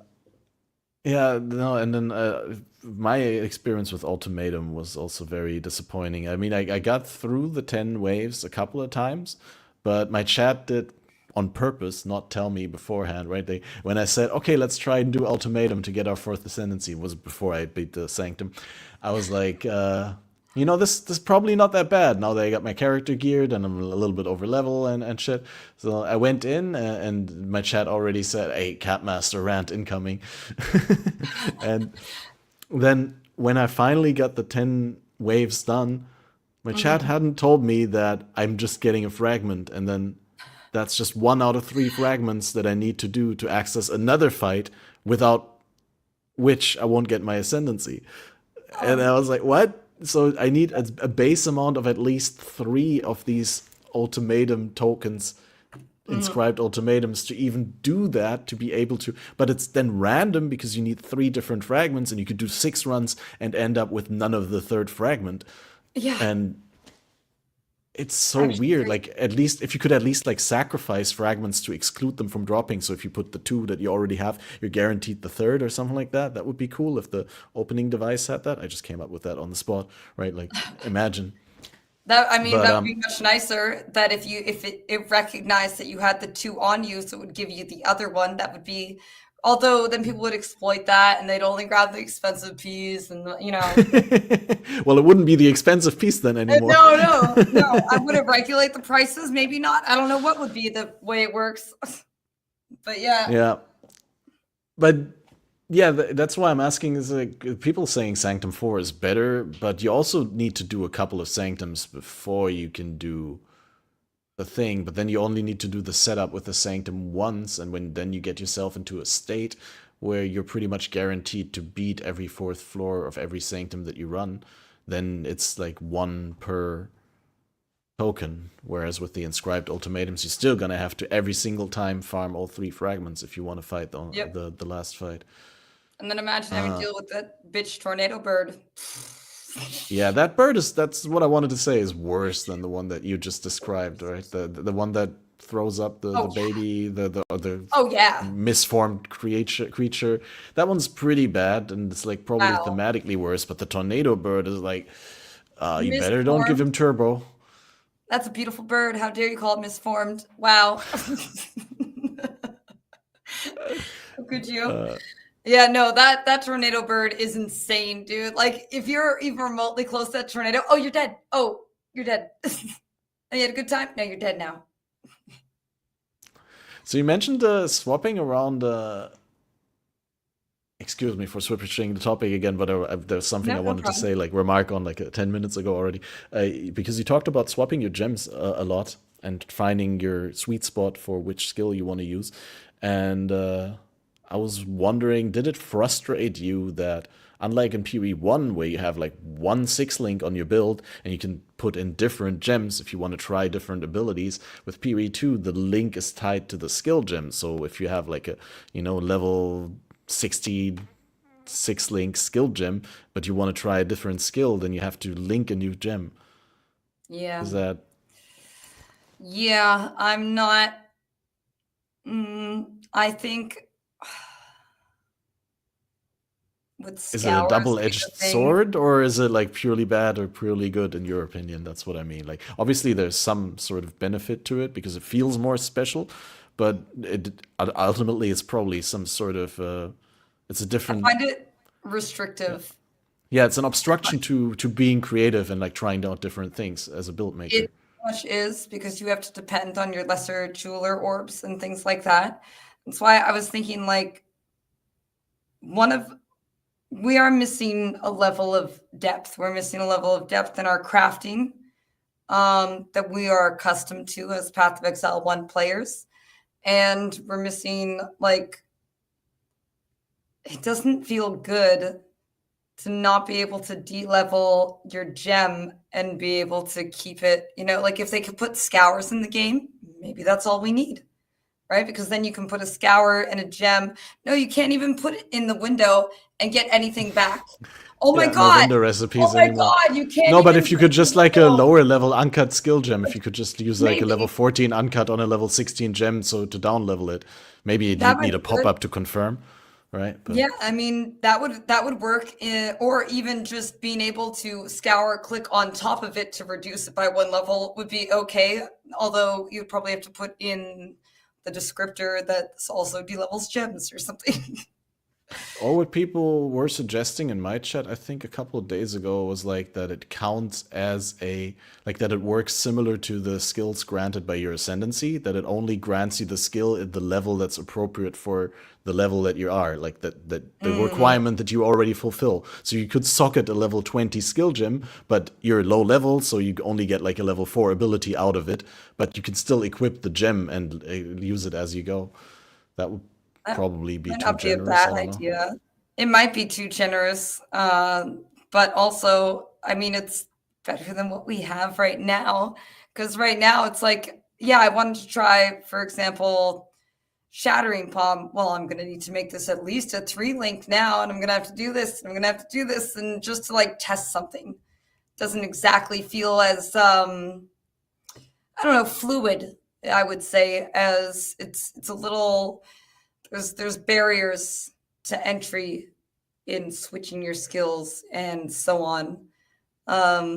Even to know, like, you're right, like with support gems, yeah, which one is gonna feel the best in where.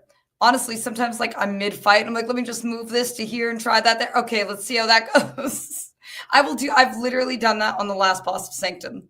Like just opened up my gem bar and like moved or tab and move stuff around. Yeah. Yeah, I wonder how the game will look like a couple iterations down the road. There's definitely some things that need to be evened out. I wonder what the because they said they're gonna have their Path of Exile 1 workers like play the game too. So I wonder what kind of feedback they're getting from their own internal team, right? Like, oh, this feels too restrictive. This feels really good. Like, I wonder what kind of things that they're feeling towards the game. Yeah. Not only what they're feeling, I'm also super curious about like what they're currently taking away from the feedback that's being shipped around by people from outside the PoE community, from the larger ARPG community. Because yeah, I'm also not quite sure what to make of a lot of feedback, because a lot of people seem to be judging Path of Exile 2, and it's really hard to not do that, seem to be judging it in the context of Path of Exile 1. Like you take any given information and you contextualize it with what you know about Path of Exile Yeah. 1, because the games are so similar in terms of like terminology and like the overall feel. But yeah, it's a different game in many ways. And so when you get a unique and you're like, oh, this is shit, or when you feel like I'm not getting enough currency or too much, like, I don't know, like anything that you have. Too much. Yeah. Too much. Oh, wait, time out. There's such a thing. Too much currency. Well, I don't know whether people genuinely feel that, but it's something that you could feel. But honestly, I think like right now with like the loot is in a good place with my endgame maps when I roll them and run around. Like every rare drops like something, right? Like either a bunch of rare items or like exalts or 2 exalts. Yeah, I mean, I I mean, didn't expect it to be that generous let me tell right you, going into it. the rarity charm, only good in Sanctum. The amount of money I make in Sanctum comparatively to any map is night and day difference, because let's say you do the Because of the hourglass trial okay. and there's like 5 rares that pop up, your rarity charm pops off. Your rarity charm only pops on the rare. It doesn't guarantee that like it will give you a rarity boost from the rare that you kill. But if you're in Sanctum, you're killing rares so fast in Hourglass Trial or whatever that you're getting regals, exalts, this, that, just like crazy off of so many rares. And in maps, they're so spread out, all these rares from so far, that you really rarity charm is useless. You kill one rare, then your charm is actually just getting used on some random blue mob instead, or white mob. Yeah.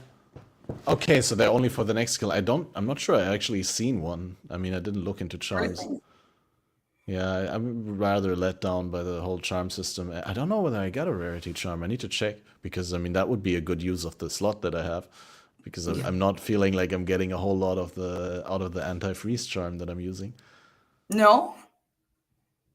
I don't know. Like I feel like element mitigation is really lacking currently in the game. Like you don't really Yeah. have that many options, but maybe I haven't seen a whole lot of the end game. So maybe there's like items and jewels There's and like thresholds. things that you can do that you can. Yeah, there's ailment threshold on the tree and on jewels. So you have that option. All right, that's But like the a stat that works similar to stun threshold or something like that. That makes your mm, imaginary life against the ailments bigger, so it takes longer for you to get inflicted with exactly. them. Yep. But Yeah, is it worth it to spend your points into it at the moment? Debatable. Heavily debatable. yeah. And I mean, even then, it won't make you immune, right? Like, it will just make it harder to freeze you or shock you, but you could still be frozen or shocked in an unfortunate situation where it can cost you in real life. Like, Mhm. I just don't know how, as a hardcore player currently, you can like build for every scenario that can take you out. I feel like there's just so many like perfect storms where Yep. the game will just rob you of your character without Mm. anything that you could reasonably be expected to do against it. I mean, sure, you can always log out. That seems to be a thing right now still. It's Lockout League. Let's go. It's Logout Core. That's what hardcore is now. Logout Core. Pause Core. Core. Logout Core. Hmm. I Yeah, mean, I definitely have to say, like during the early campaign, I used that a lot. Like when I felt like, oh yeah, I've run my course in this boss fight. I'm not gonna get it down. I'm out of flasks. And just escape, return to checkpoint, and try again. I think that's fair though. Like there's some other cheese things that I don't like. some bosses are insanely overtuned, and I just gotta say, GGG, if you're listening, I love you guys, but stop making Act 1 so insanely punishing.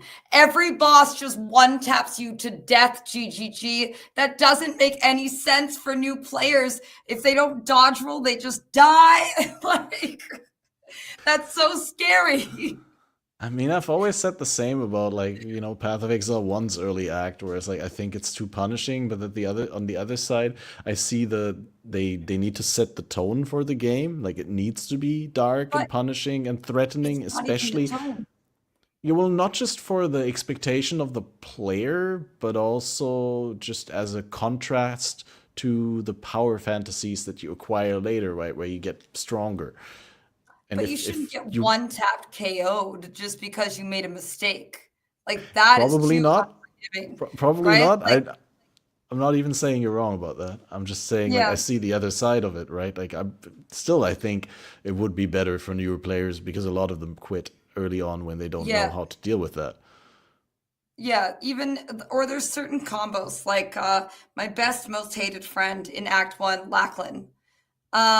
He does the slam forward, slam backwards. Yeah, but Yeah, yeah. sometimes he does the chill ground swirly. And as you're running and dodge roll out of that, he's like slam boom, and you're just dead. And you're like, but where was my counter? My counter play? I was already doing that.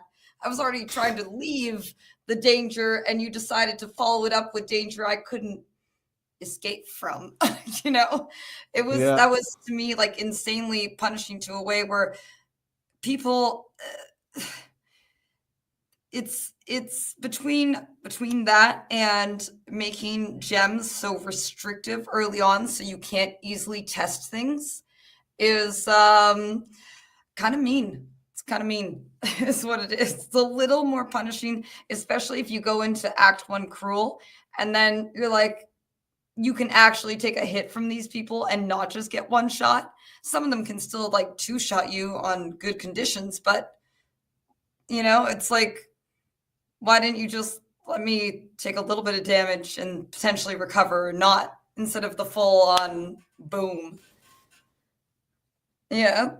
It's a little. I think it's a little harsh in Act 1, especially being able to do Act 1 cruel and feel like, oh, I could actually, like, if I just took this shot, it would be so much better for me to learn how to do the rest of the fight, maybe, Not even in Dark Souls, unless you're playing like SL1 or something, takes you out in one hit. Yeah, no, that's a fair take to have. But I just saw it brought up in chat. I don't want to backpedal to the Sanctum boss, but we didn't talk about that one aspect where the boss does this mechanic where you have to stand on the floor tiles, right, in the right order. And if you don't manage to do it while you're super slowed down and you get slower and slower, then he comes in and one-taps you. Yep. Like literally one-taps you. Like it's not even, it doesn't even seem to be an ability that does a certain amount of damage or something like that. He just beams up and touches you and you're dead. It's a guaranteed fail. Even if you have cannot take damage, that will kill you and anybody you're carrying. Even wow. Even if you have the cannot be damaged until the end of the room. Oh, yeah, I wasn't sure about that. I think my chat said it, but I'm always careful about what to trust the chat says. Oh. But is it true that when he does come in to tap you, you can like still like Alt F4 out the fight and come back and start over? I don't know. I've never Alt F4'd. Once he came in, I'm like, I'm dead. That's it. It's done. Yeah, because like when you can't make that phase anymore, then I think people told me you can still save the fight by going out. Like I don't think you can escape for pause. I don't think it pauses. No, it doesn't. Doesn't pause. You just have to. Is that for all Pinnacle bosses? No. Oh well, I don't know. It's just for him. Or is it just that guy because of the times theme? Like he doesn't care about the pause. I don't know. I haven't found any citadels. I keep finding towers, and I've searched 8,000 maps, and it's just towers and bullshit auguries and towers and augs and tower aug tower. That's it. That's my life out of Sanctum. Towers and augs. Oh, and Vol factories and some other trash one I don't like. Acid caverns or some bad one. That's like my whole outside of map life. I'm going to find a citadel one day. It's going to be real good. It's going to pop off. I just know it. And I'm going to die to the apparently never sync, not intuitive boss mechanics. Yeah, I heard about it. Augury. Dude, Augury is so terrible. In general, like, I wish there was, like, some map layouts that would feel a little, like, on average better. I just feel like there's a lot of map layouts that are very tough on my brain. Maybe it's just getting used to them. Maybe it's just because it's your PoE2. It's more detailed than PoE1. There's a lot of new visuals to learn, right? It will be a learning process, but maybe, huh? Augury doesn't seem that bad because comparison, it's a square. But yeah, true. You know where more or less where you have to go. It's a square that's like cells in all the tiny little BS rooms it has. Which I don't know if GG knows, nobody likes cells or dungeon. We all avoid these on purpose.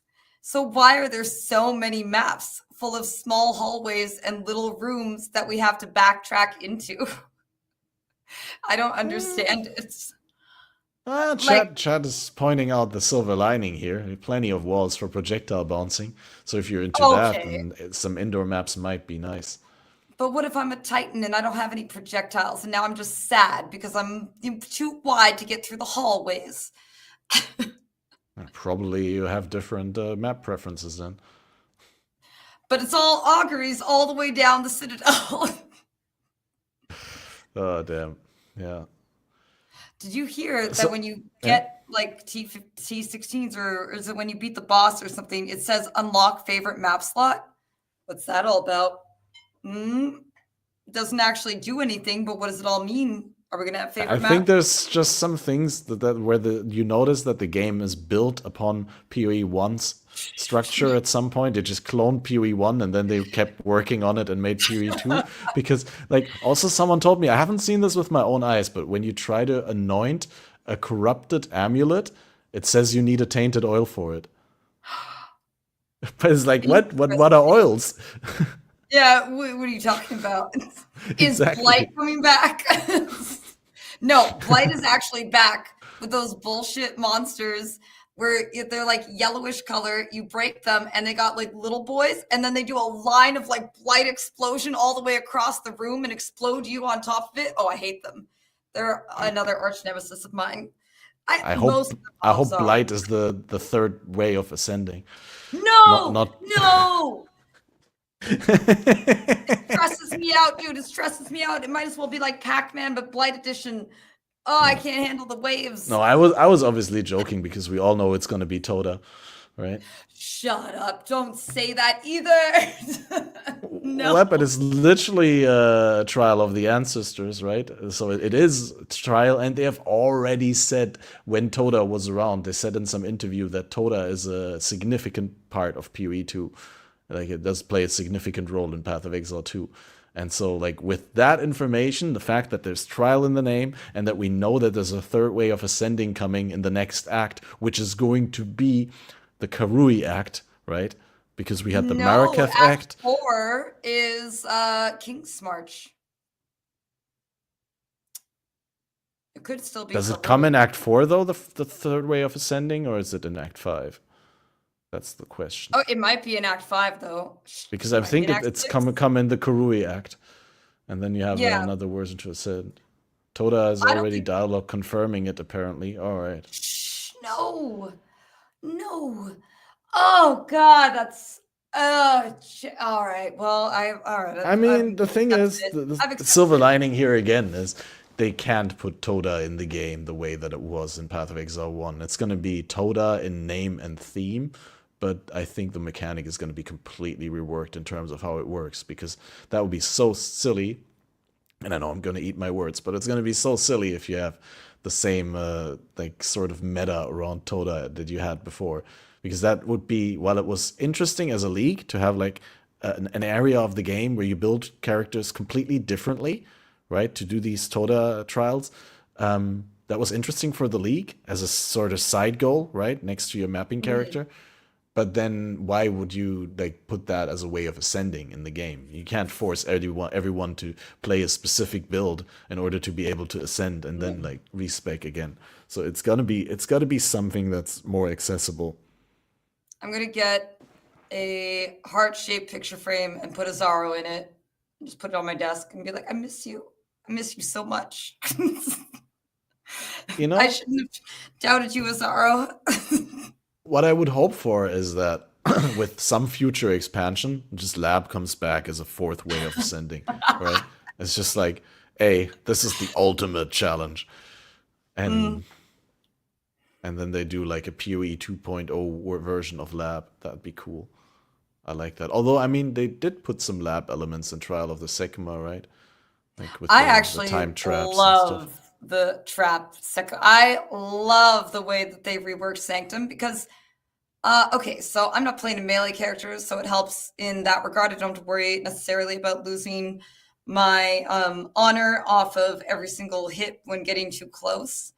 But the traps for me, like going through those little things, are really fun. They're really easy to see. So like if you're actually going to do a no hit run, I can see.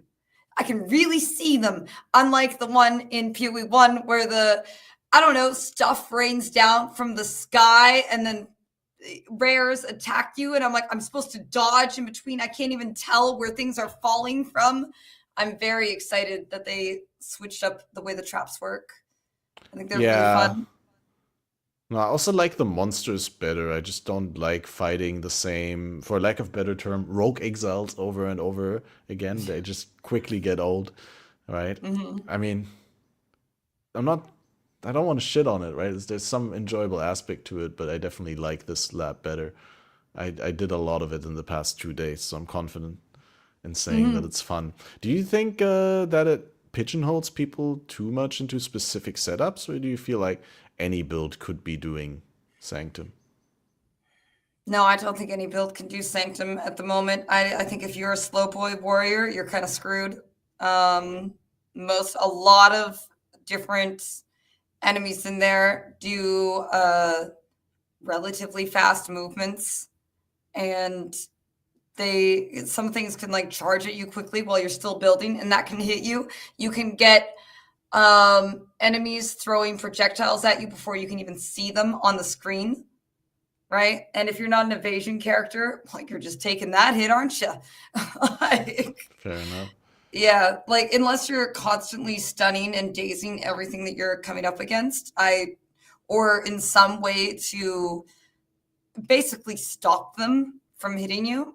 I think that if you're a slow boy, you're gonna take a hit, and it's not really fair to do that. Actually, I don't even think it's really fair for a slow boy to do the Chimera fight in Ultimatum, because that guy flies around all over the map, and well, yeah, you're Oh, it supposed to be must be able to so do like, annoying. right? Like you're supposed to be able to do like a small and then leap into like a big attack. Oh, but he left your big attack. Oh, but he left your big. That must be so frustrating, Yeah.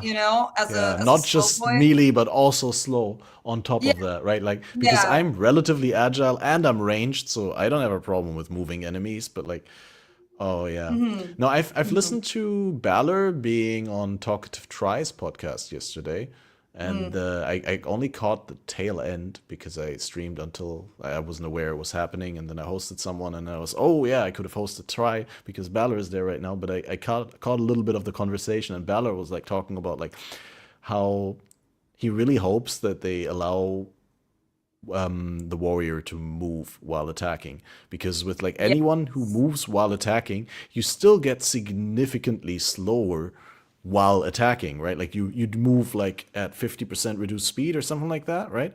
I notice that a Yeah. lot with my crossbow when I start firing grenades or shotgun rounds. It's like the character still moves, but not quite as fast as if I was not shooting.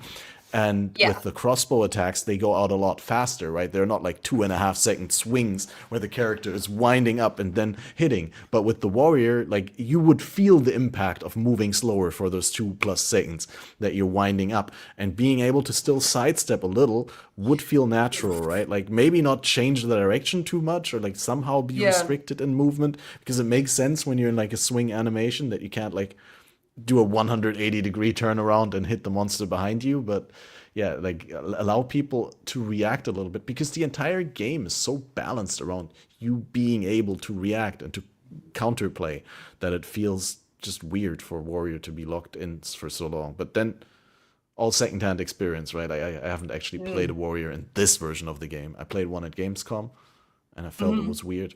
But have you? I struggled with the warrior. Oh my god, I played at ExileCon, the last one that they did, and it started in Act 4, and you were still wearing miscellaneous blues and stuff, and you couldn't see the tree, and I was just getting rushed left and right by little things and dying. Did So you? Was that in June or in? Sorry, I missed the time. Uh, 2023 July. oh wait, ExileCon 2023, Yeah. right? So that was before WASD. Yeah. Okay, because I was wondering, because when I played Warrior at first with WASD, it was so bad, but when I switched to mouse and keyboard, point and click sort of thing, I Mm. got the hang of it a lot faster. I don't know. Hmm. I think I would I play wonder. any character now in Path of Exile 2 with WASD. But what I miss with WASD is that I can't do the one-handed town cycle, right? Like where you can sit with one hand and do crafting Yeah. and trading and Yep. stuff. It just sucks. You always need to move around. Um, that is an issue. And also, what I noticed is, I don't know, do you have that? I have a lot more strain on my flask hand fingers than when it was just my flask hand. Now the WASD hand RSI is way worse. See, I have a sweet gamer mouse, MMO mouse. So I put my flash buttons on my mouse buttons on my, Right. yeah. So I can just hit them with my thumb. So I didn't have to. I knew that WASD I would have to rework where my flask went because it's too awkward to hit the flask and the other buttons that I would normally hit. Like if you try to consistently hold W and then hit 2, that feels really awkward.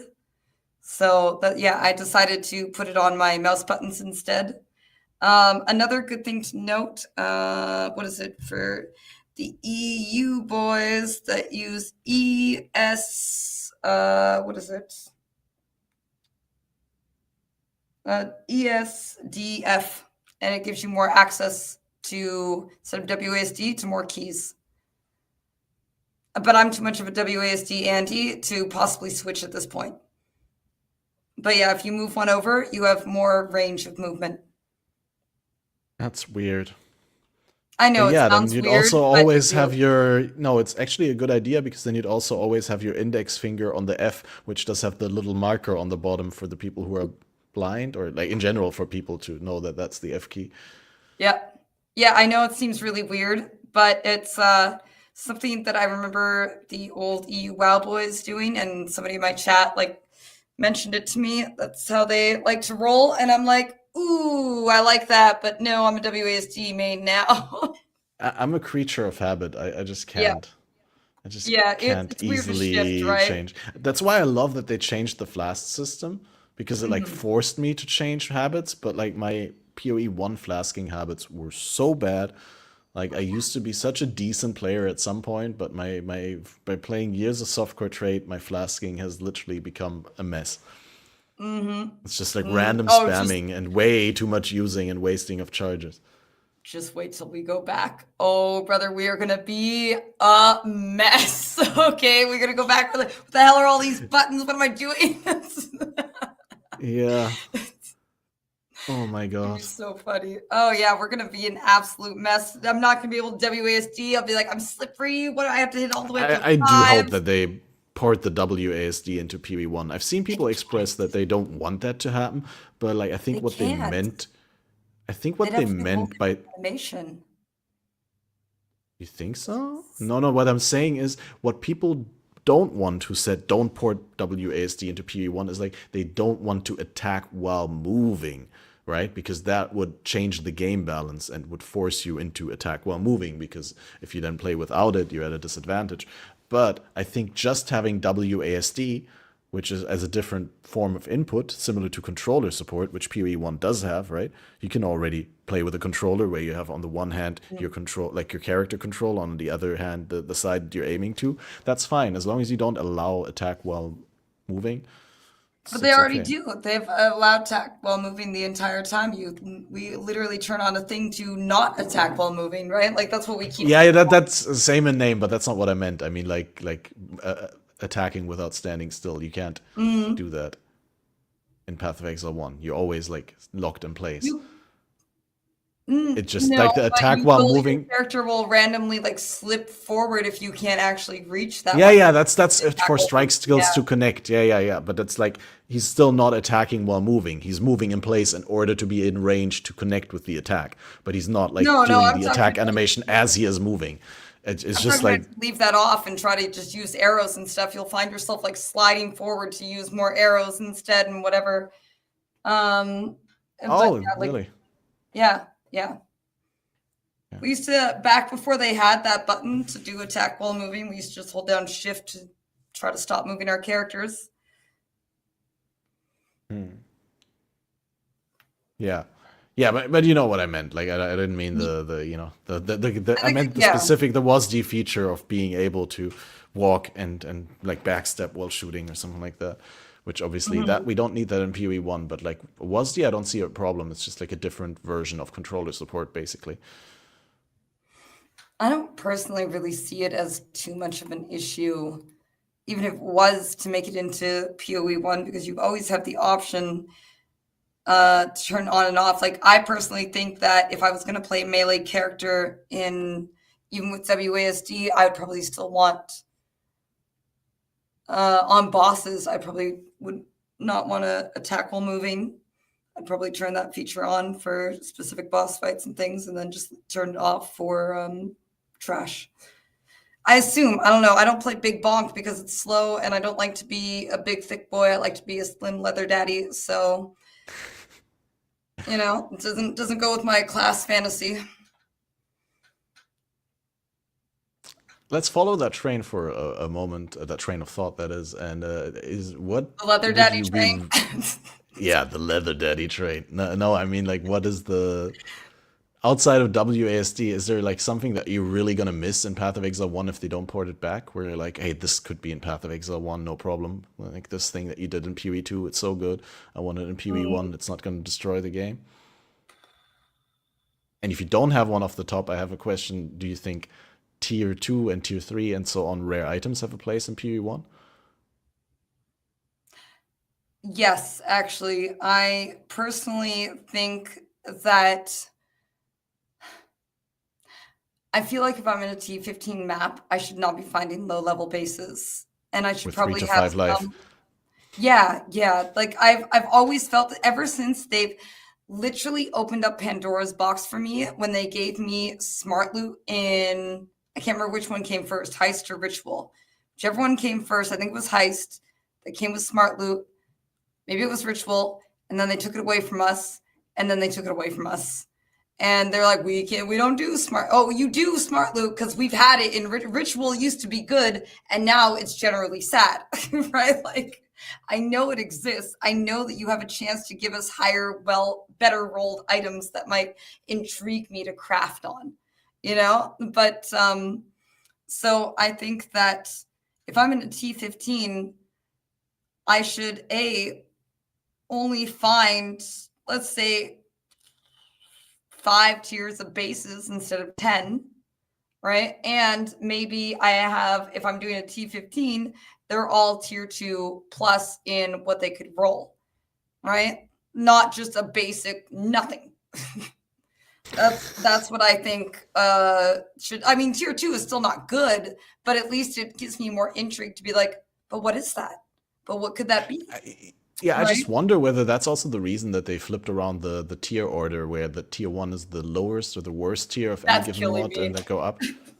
Yeah, it's really What hard is the to best? get used to. Number one, best.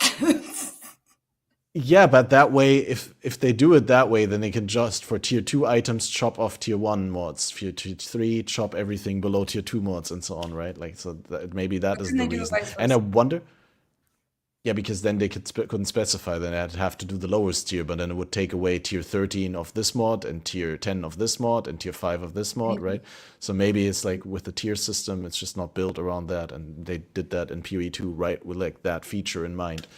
But yeah, interesting, because like in PoE1, yeah, if you had that with a couple of mods, like some mods on items just don't have a lot of tiers. So, right, if you were able Yeah. to take off the lowest or the second lowest tier, then there would only be the best tier left all of a sudden, and that would be way Mhm. too strong. So, they'd probably have to do some sort of adjustment in order to account for that Yeah. if they wanted to port that back. But yeah, and the other thought though, what are you most looking forward to in? I mean, as we're above the 2 hour mark, we should probably slowly round things off. But what I really want to know is, yeah, time flies when you're having fun. What I really want to know is what you're looking most forward to in like a potential future PoE2 early access content drop, when we get new features, new items, new Ooh. ascendancies. Is there like Okay. something that you're eagerly awaiting? Okay, there's a couple things. So, as I'm going to just call myself concoction main, since I've made 2 concoction builds. um, right now, if you use Alchemist Boon, it only has one recommendation, pretty much. Or no, it's got precision, it's got like herbalism, and that's it. Everything else is coming soon. So, like, what are those coming soon? Can I potentially get some more supports on my Alchemist Boon? Maybe, I don't know. That would be really nice. I would be very into that. And personally, Huntress seems super pog, but I think the Templar has the flail. Dude, the flail. I want a flail. I just want to, can I be a cycloner that's just like, whoa, as I go, like with a flail? Because that'd be great. I would love that. I just want to flail stuff. It sounds so great. Please, Yeah. let me flail. Yeah, definitely. There's so many things that we're currently still missing in the game, right? Like, Mhm.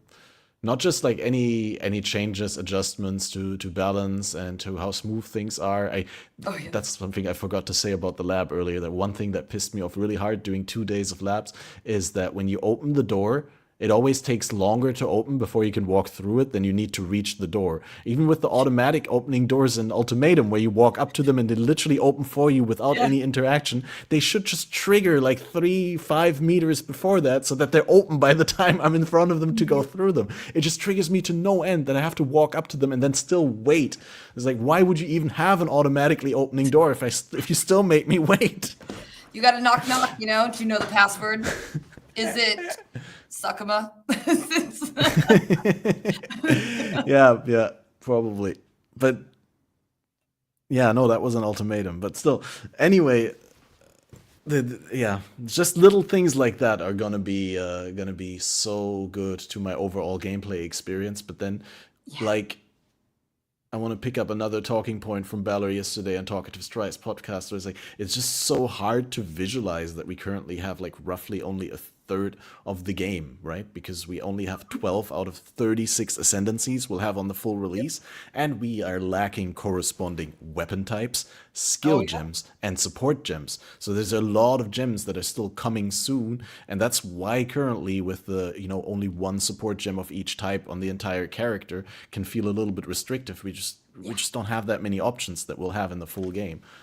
You know what I would like them to do? So, fun little thing about clicking on the support gems, which you probably know, is if you click on the red little circle at the bottom, it shows you all the reds, all the greens. If you click on green, etc., each one.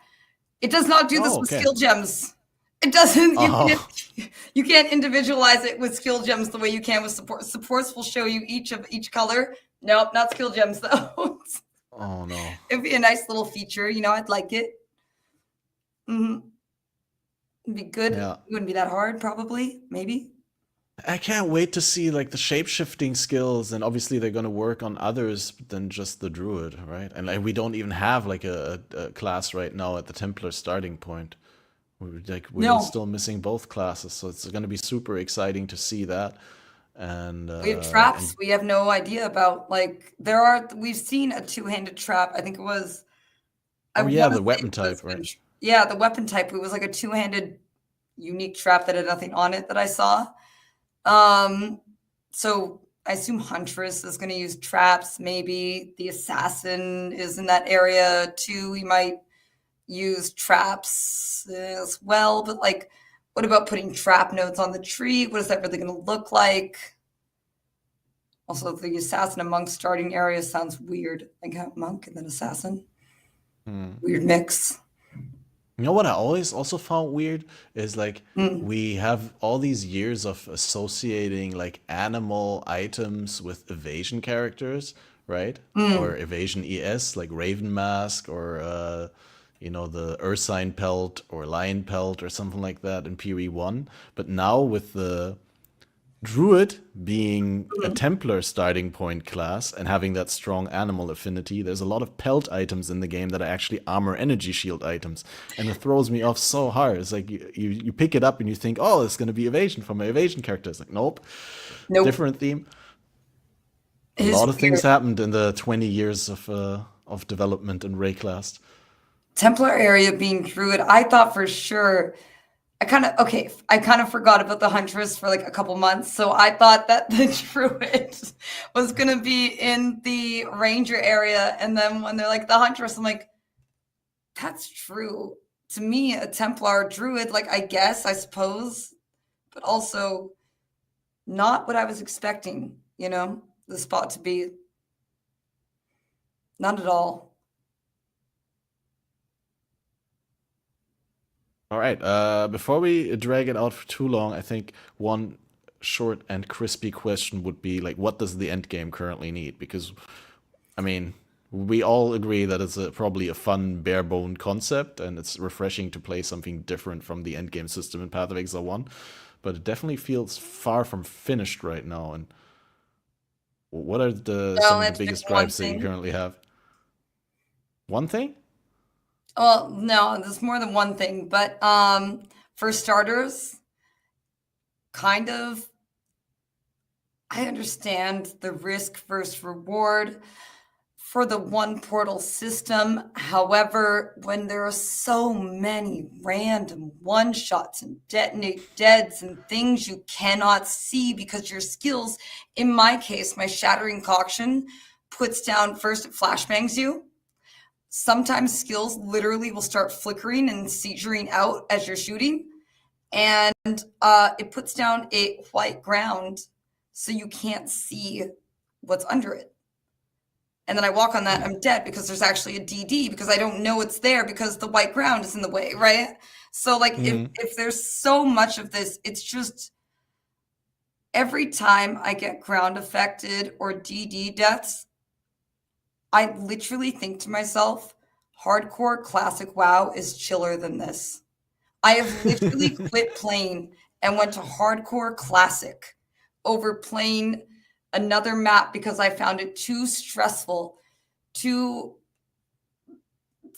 despair is so real when you start out a map and you die to a simple DD that you couldn't see because you killed the enemy in like half a second, so you couldn't even read what he had on him, right? Like that's just very frustrating. And like, so like even in Dark Souls, you're able to run past enemies, and the only thing that you lose is your souls if you don't make it back. In this game, it's like you lose XP, you can't run past the enemies, you lose, they might block you in and kill you. You know, it's very, I find it very, very punishing for, if it's supposed to be a hard game, sure, but it's like, I find it a little overtuned in that regard. And, like, I think that,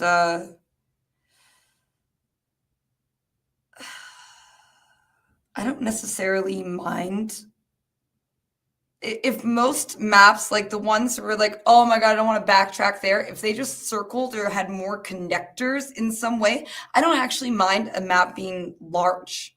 I just think that when I have to go all the way back the way that I came with very little to explore for one guy, or the map isn't complete, that brings on another level of tedium that could easily be solved, I personally think, with just throwing in a couple more connectors in the map, right? Like, let's say we have a just U map. a checkpoint system, we have an act, right? Yeah, exactly.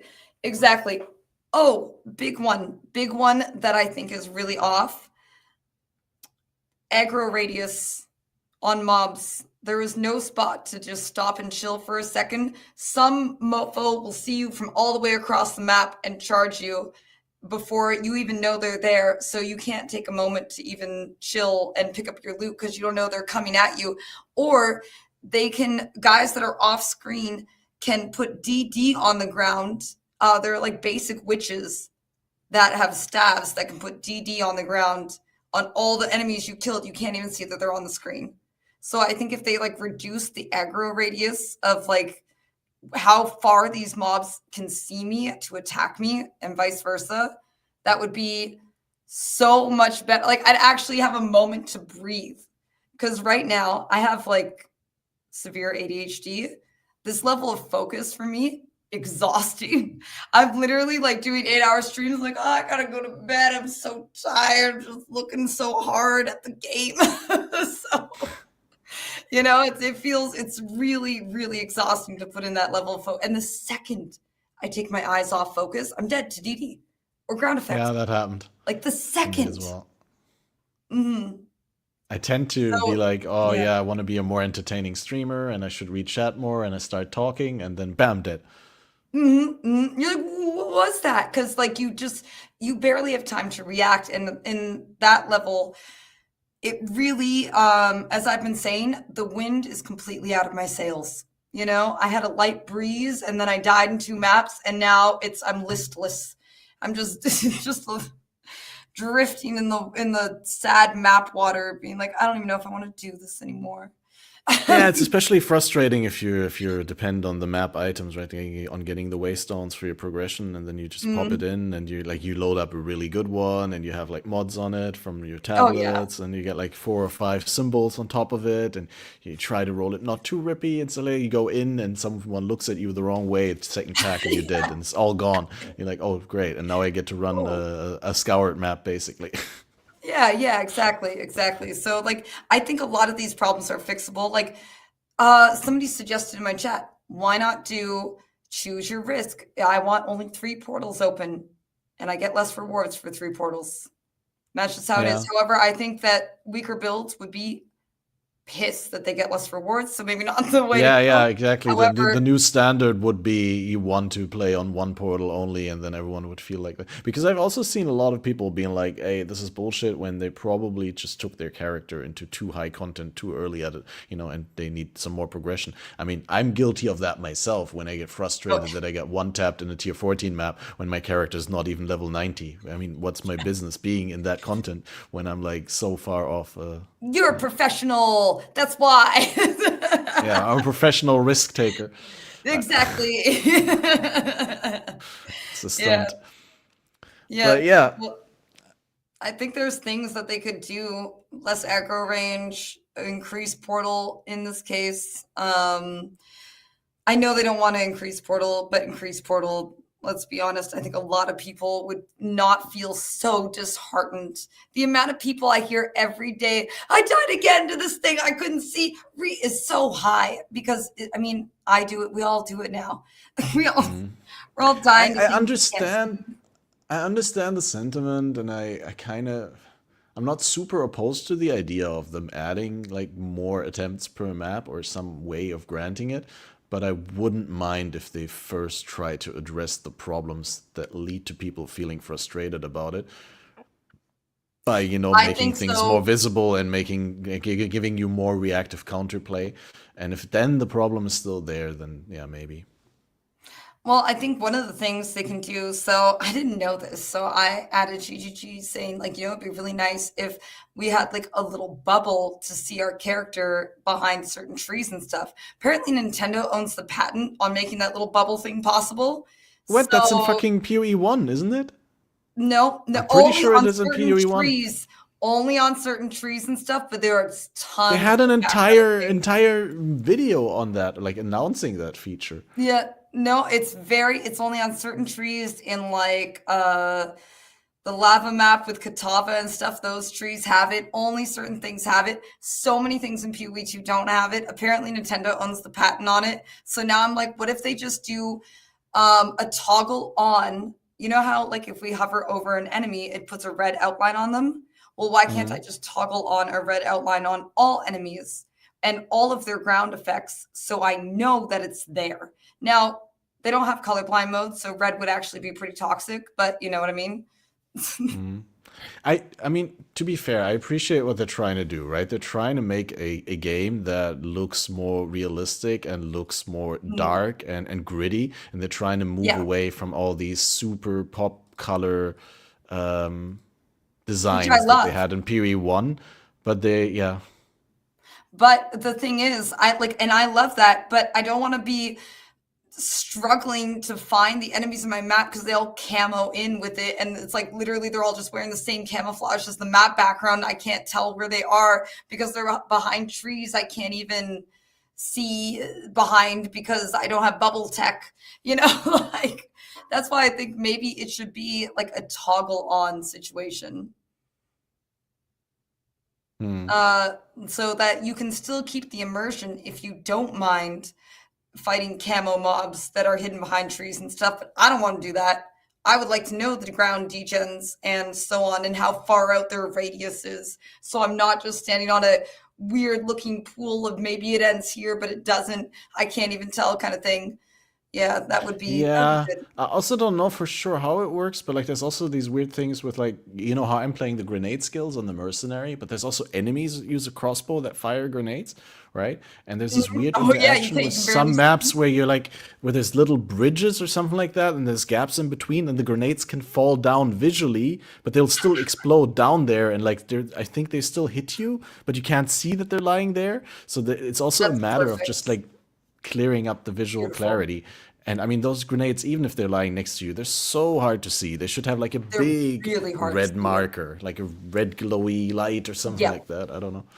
Yep. No, I completely, I know exactly the ones you're talking about. I swear most of these guys have like multi-proj on their damn grenades too. And you can barely see them coming in.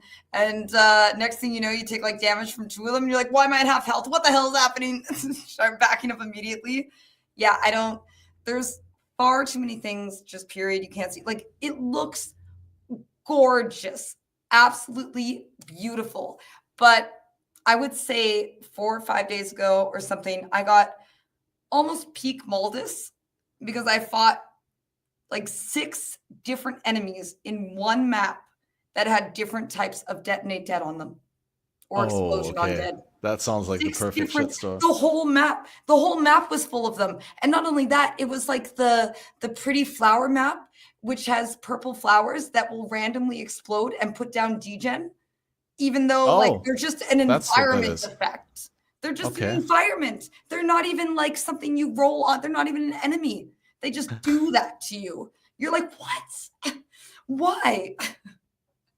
It's like it's I really was and not aware some of of that. I'll pay attention to. You mean the blooming field map, right? yep, the With ones that the have the terrible vine purple thorns and the purple flowers and the blue the purple flowers. flowers. Some of the purple flowers will just randomly explode and put down degen. I had And no idea. yeah, like I thought I was standing in a safe area, but apparently I popped off some random flower and then I almost lost like the whole map because I was degenning while fighting a huge pack in front of me and not realizing that I was standing in some purple flower goo. I was not happy about it. Okay, chat just drew my awareness to the fact that apparently there's multiple maps with purple flowers. Oh, So great. Oh, then I don't even know which one it is yet.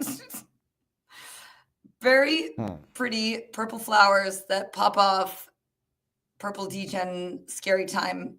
Also, special guest feature, random white mobs that are also slightly purple, and when you kill them, they just explode with purple degen just cause that's just what they do. They just put it on the ground because why not? F you.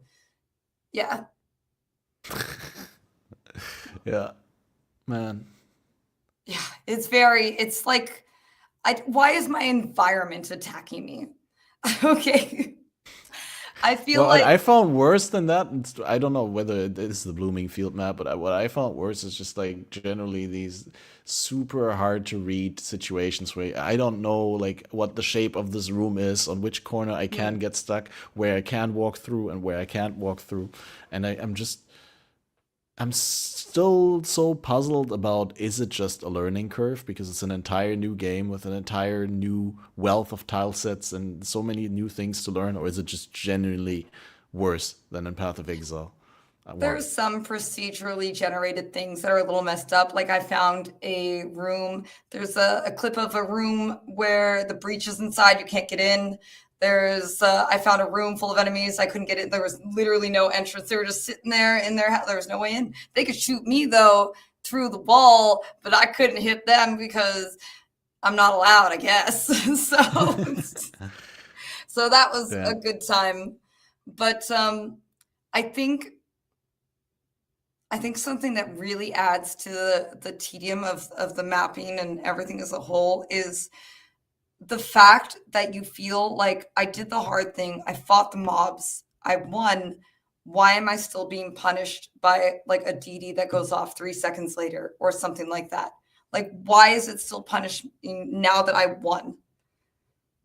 That's the part that's like, it's like, please give me a break, a little moment of respite. Yeah. Yeah.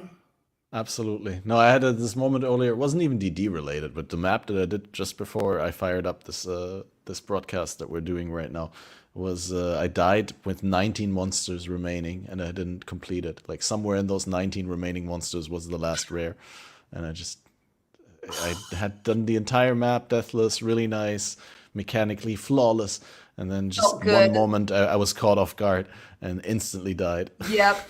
Yep, exactly. Like you felt like you had this moment of reprieve because there's only 19 monsters left. The rest of it felt so fine. It should be no, it just did. Yeah, yeah, exactly. It's And like, okay, we're rounding off this map. Let's think what we can do next. Oh, whoa, wait.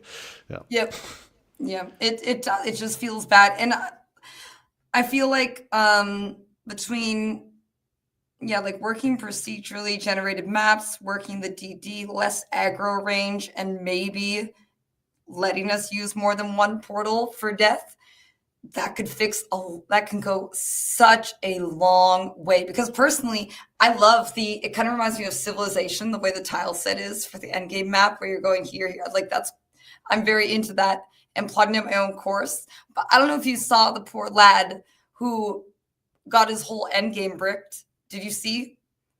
No, I didn't. I think I heard about it, but please tell me about Yep. it. He went to every edge of the map he could. He could see connectors off in the distance. He couldn't connect to any of them. His whole atlas is screwed. He's done every single map on his atlas, and there was no connectors. So then he had to go to, I think he went to SSF. He had to restart on SSF because his atlas was bricked. I didn't Yeah. they say beforehand that they wanted to implement like a way for people to reset their atlas if it gets into a brick state? Because the original plan was that if you fail a map once, you couldn't even Mhm. re-enter it, right? If you Yeah. died on it, that it was just like burned land, burned ground. Can't get into it. You have to find a different way. Which, Yeah. yeah, apparently they moved away from that. So it's not too hard to imagine that they're also going to move away from the one death per map eventually. But yeah, like I said, I think that's a rather big change if they did that. And Yeah. It since would be. everything else is designed around that, it seems to be like their decision. They want that to be like that. I'd appreciate it if they do everything else that they can try beforehand to make it better for players. But I'm But I happy don't with even that think one death staying. I don't even think you can make it better for players with the one death thing if you have one death on a boss and then you lose your entire citadel and then you have to farm for hours to find another I one. Yeah, I honestly think that's a problem though that right now there's no interesting boss content in the game that is easily accessible outside of the acts, right? Yeah, if you play the acts, then you get a lot of interesting bosses, relatively quick succession, with the right amount of bite-sized content in between where you get a little bit of chill and upgrade and then next boss. But once you get into maps, there's like very little of that. And like map bosses feel so punishing because if you like miss one dodge roll, you're like instantly losing the entire map again. So the way that it currently is with the one death, which is also for me personally the biggest reason to be against one death, is just it encourages, even in softcore, this way of gameplay where you do the safest things in the map first and keep the rippiest things for last, which makes it so that you spend 20 instead of 10 minutes on the map because you see a Mm, breach. Oh, I leave that for the end of the map. You see a yep. boss. Oh, wait, I'll come back for that. And then you clear everything and then you do the boss. If you survive the boss, then you do the breach or vice versa. Mhm. And it promotes this really unfun gameplay loop as Yep. the right way to play the game. And if you don't do it that way, you're going to get punished. So Play the that's safest why or I the most wouldn't mind. meta, right? Like that's what it's promoting right now. And not even to mention the rarity meta, but like yeah, those two things alone. It gives people are less likely to experiment if the punishment is so harsh. And GGG wants people to experiment. So I don't know if they'll leave the punishment that harsh. Hmm. Yeah. All right. Uh, we're delving into so many different discussions as I've tried to I know, right? move towards the end of the podcast already 20 minutes ago. I'm I a don't want to yapper. really take too much of your time, and you probably need to sleep soon. But how can we tie this all together? How can we find like a positive note to end this all on after all the complaining about PoE2? Honestly, I think despite the criticisms I have of it, I'm literally thinking about the game. It is on my mind all the time. Like I'm thinking about it a lot. I'm even like, maybe I can fit in another map or something before bed, like maybe just one little thing. It's just like there is a lot of good in this game. And again, we've literally had it less than a month. We haven't even had it a full month yet. So any of our complaints and our criticisms and whatever, I'm sure they're listening to some of it. I'm sure they have their own internal feedback, and I'm sure they have plans for us that like we can't even begin to fathom, because they do that in PoE1 all the time, right? They constantly have big ideas and plans to implement something that they're like, what do you think this league's going to be? And then they surprise us with like, we're giving you King's March, and we're like, what the hell?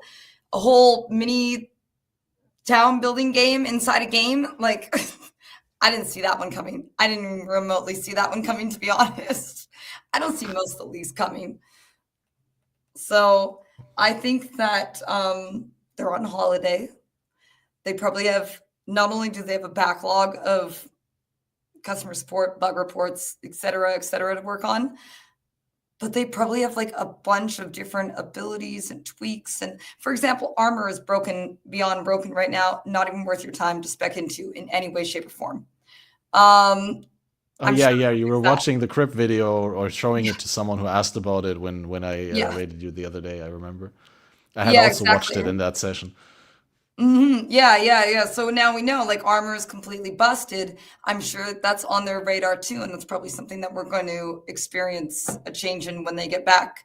They So, better be, because I have my armor items saved up in my stash. I can't wait to roll that big fat tanky jug once they oh my fix it. God. It will be really nice when they fix it. I think they'll probably nerf ES a little bit, because ES is a little potent, or maybe I can't even remember what it's called. The thing that the ESers are using to, what is it called? I want to say it's like feast or something. I don't know. I'm Yeah, not yeah, I named know per what you se. mean. I have The reservation and Grim Feast, where you Grim can Feast. pick up and Yeah. overcharge your ES. Yeah. Exactly. Yeah. So people are using. So I'm sure they might fix that. They might fix something with ES. But at the end of the day, even in the state that it's in now, I'm enjoying myself like so much. So I have a lot of belief. I've been playing GGG's games now for over 12 years. I think they're gonna probably make this one a absolute banger. I really do. They might try to, give us the old arch nemesis push a couple times. Like, are you sure you don't like this? Are you sure you don't like this? But maybe eventually they might come around. But you're firmly in the camp who wants that wants this to be a vastly different experience from PoE1, not just like PoE1 extension and then with updated graphics, but essentially the same gameplay in the end. But you're down for the somewhat grindier and somewhat more back and forth play with the monsters, or? I definitely am okay with some back and forth play. I just need the ability to have counterplay, and for maybe the punishment to be like, as I said, even in Dark Souls, I can just run past mobs or something. The only thing I lose are my souls if I die again. In this game, it's your life, it's your map, it's all your money. It's like your whole existence is gone in They're that one taking thing. you for everything. Yeah, you're just getting fleeced. It's a lot of punishment on top of punishment. But like, as long as I got some counterplay, yeah, I'm in. That's good. That works for me.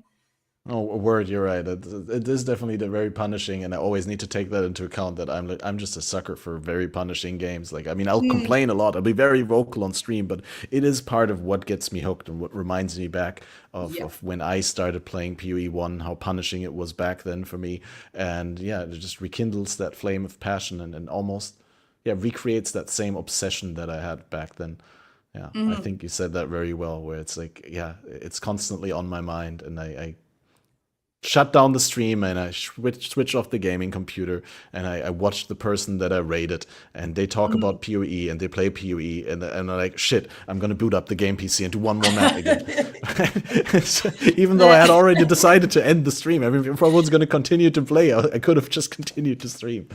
Exactly. No, it's really good. Like I know that we might have thrown around a couple like negative critiques, but like overall, it's still consuming my brain. Yeah, no, I mean, you definitely do have to criticize the game, even if you come from a place of love. It's just the only way that we can help the game grow in this critical stage is by voicing our concerns, our upsets, and yeah, what currently keeps us from finding it even better than we do find it.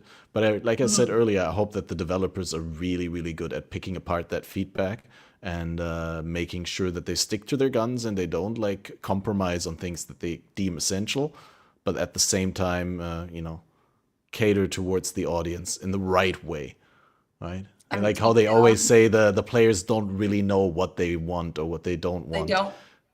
It's true. Does your chat really know what they want or don't want? Probably not. Nobody knows what they want or don't want. You got to give it to them. That sounds dirty. Well, yeah. On that note, when are you give to us your build guide for the concoction Pathfinder? Is that something that's in the works? I've not done a YouTube video of it, but I do have 2 Mobalytics little quick, not fully written up things, but like a general outline of what I got going on, what I think is good, and so on. And I wrote like, little points of interest that you got to watch for. And I'll probably do, okay, I'm not going to lie. I messed with my software, my video editing software in a couple months. And I kind of forgot like my shortcut buttons. So I just haven't really messed with my videos. I've just been not doing that. Time to pick up a new video editing tool then. Never been better. I know. It's true. It's true. Because I always wanted to make the switch away from Adobe to the other software, but yeah. I use DaVinci because I'm cheap. No, that's great. Good, but I just haven't used it in so long that I'm like, what are shortcuts and stuff? And I'm a master procrastinator.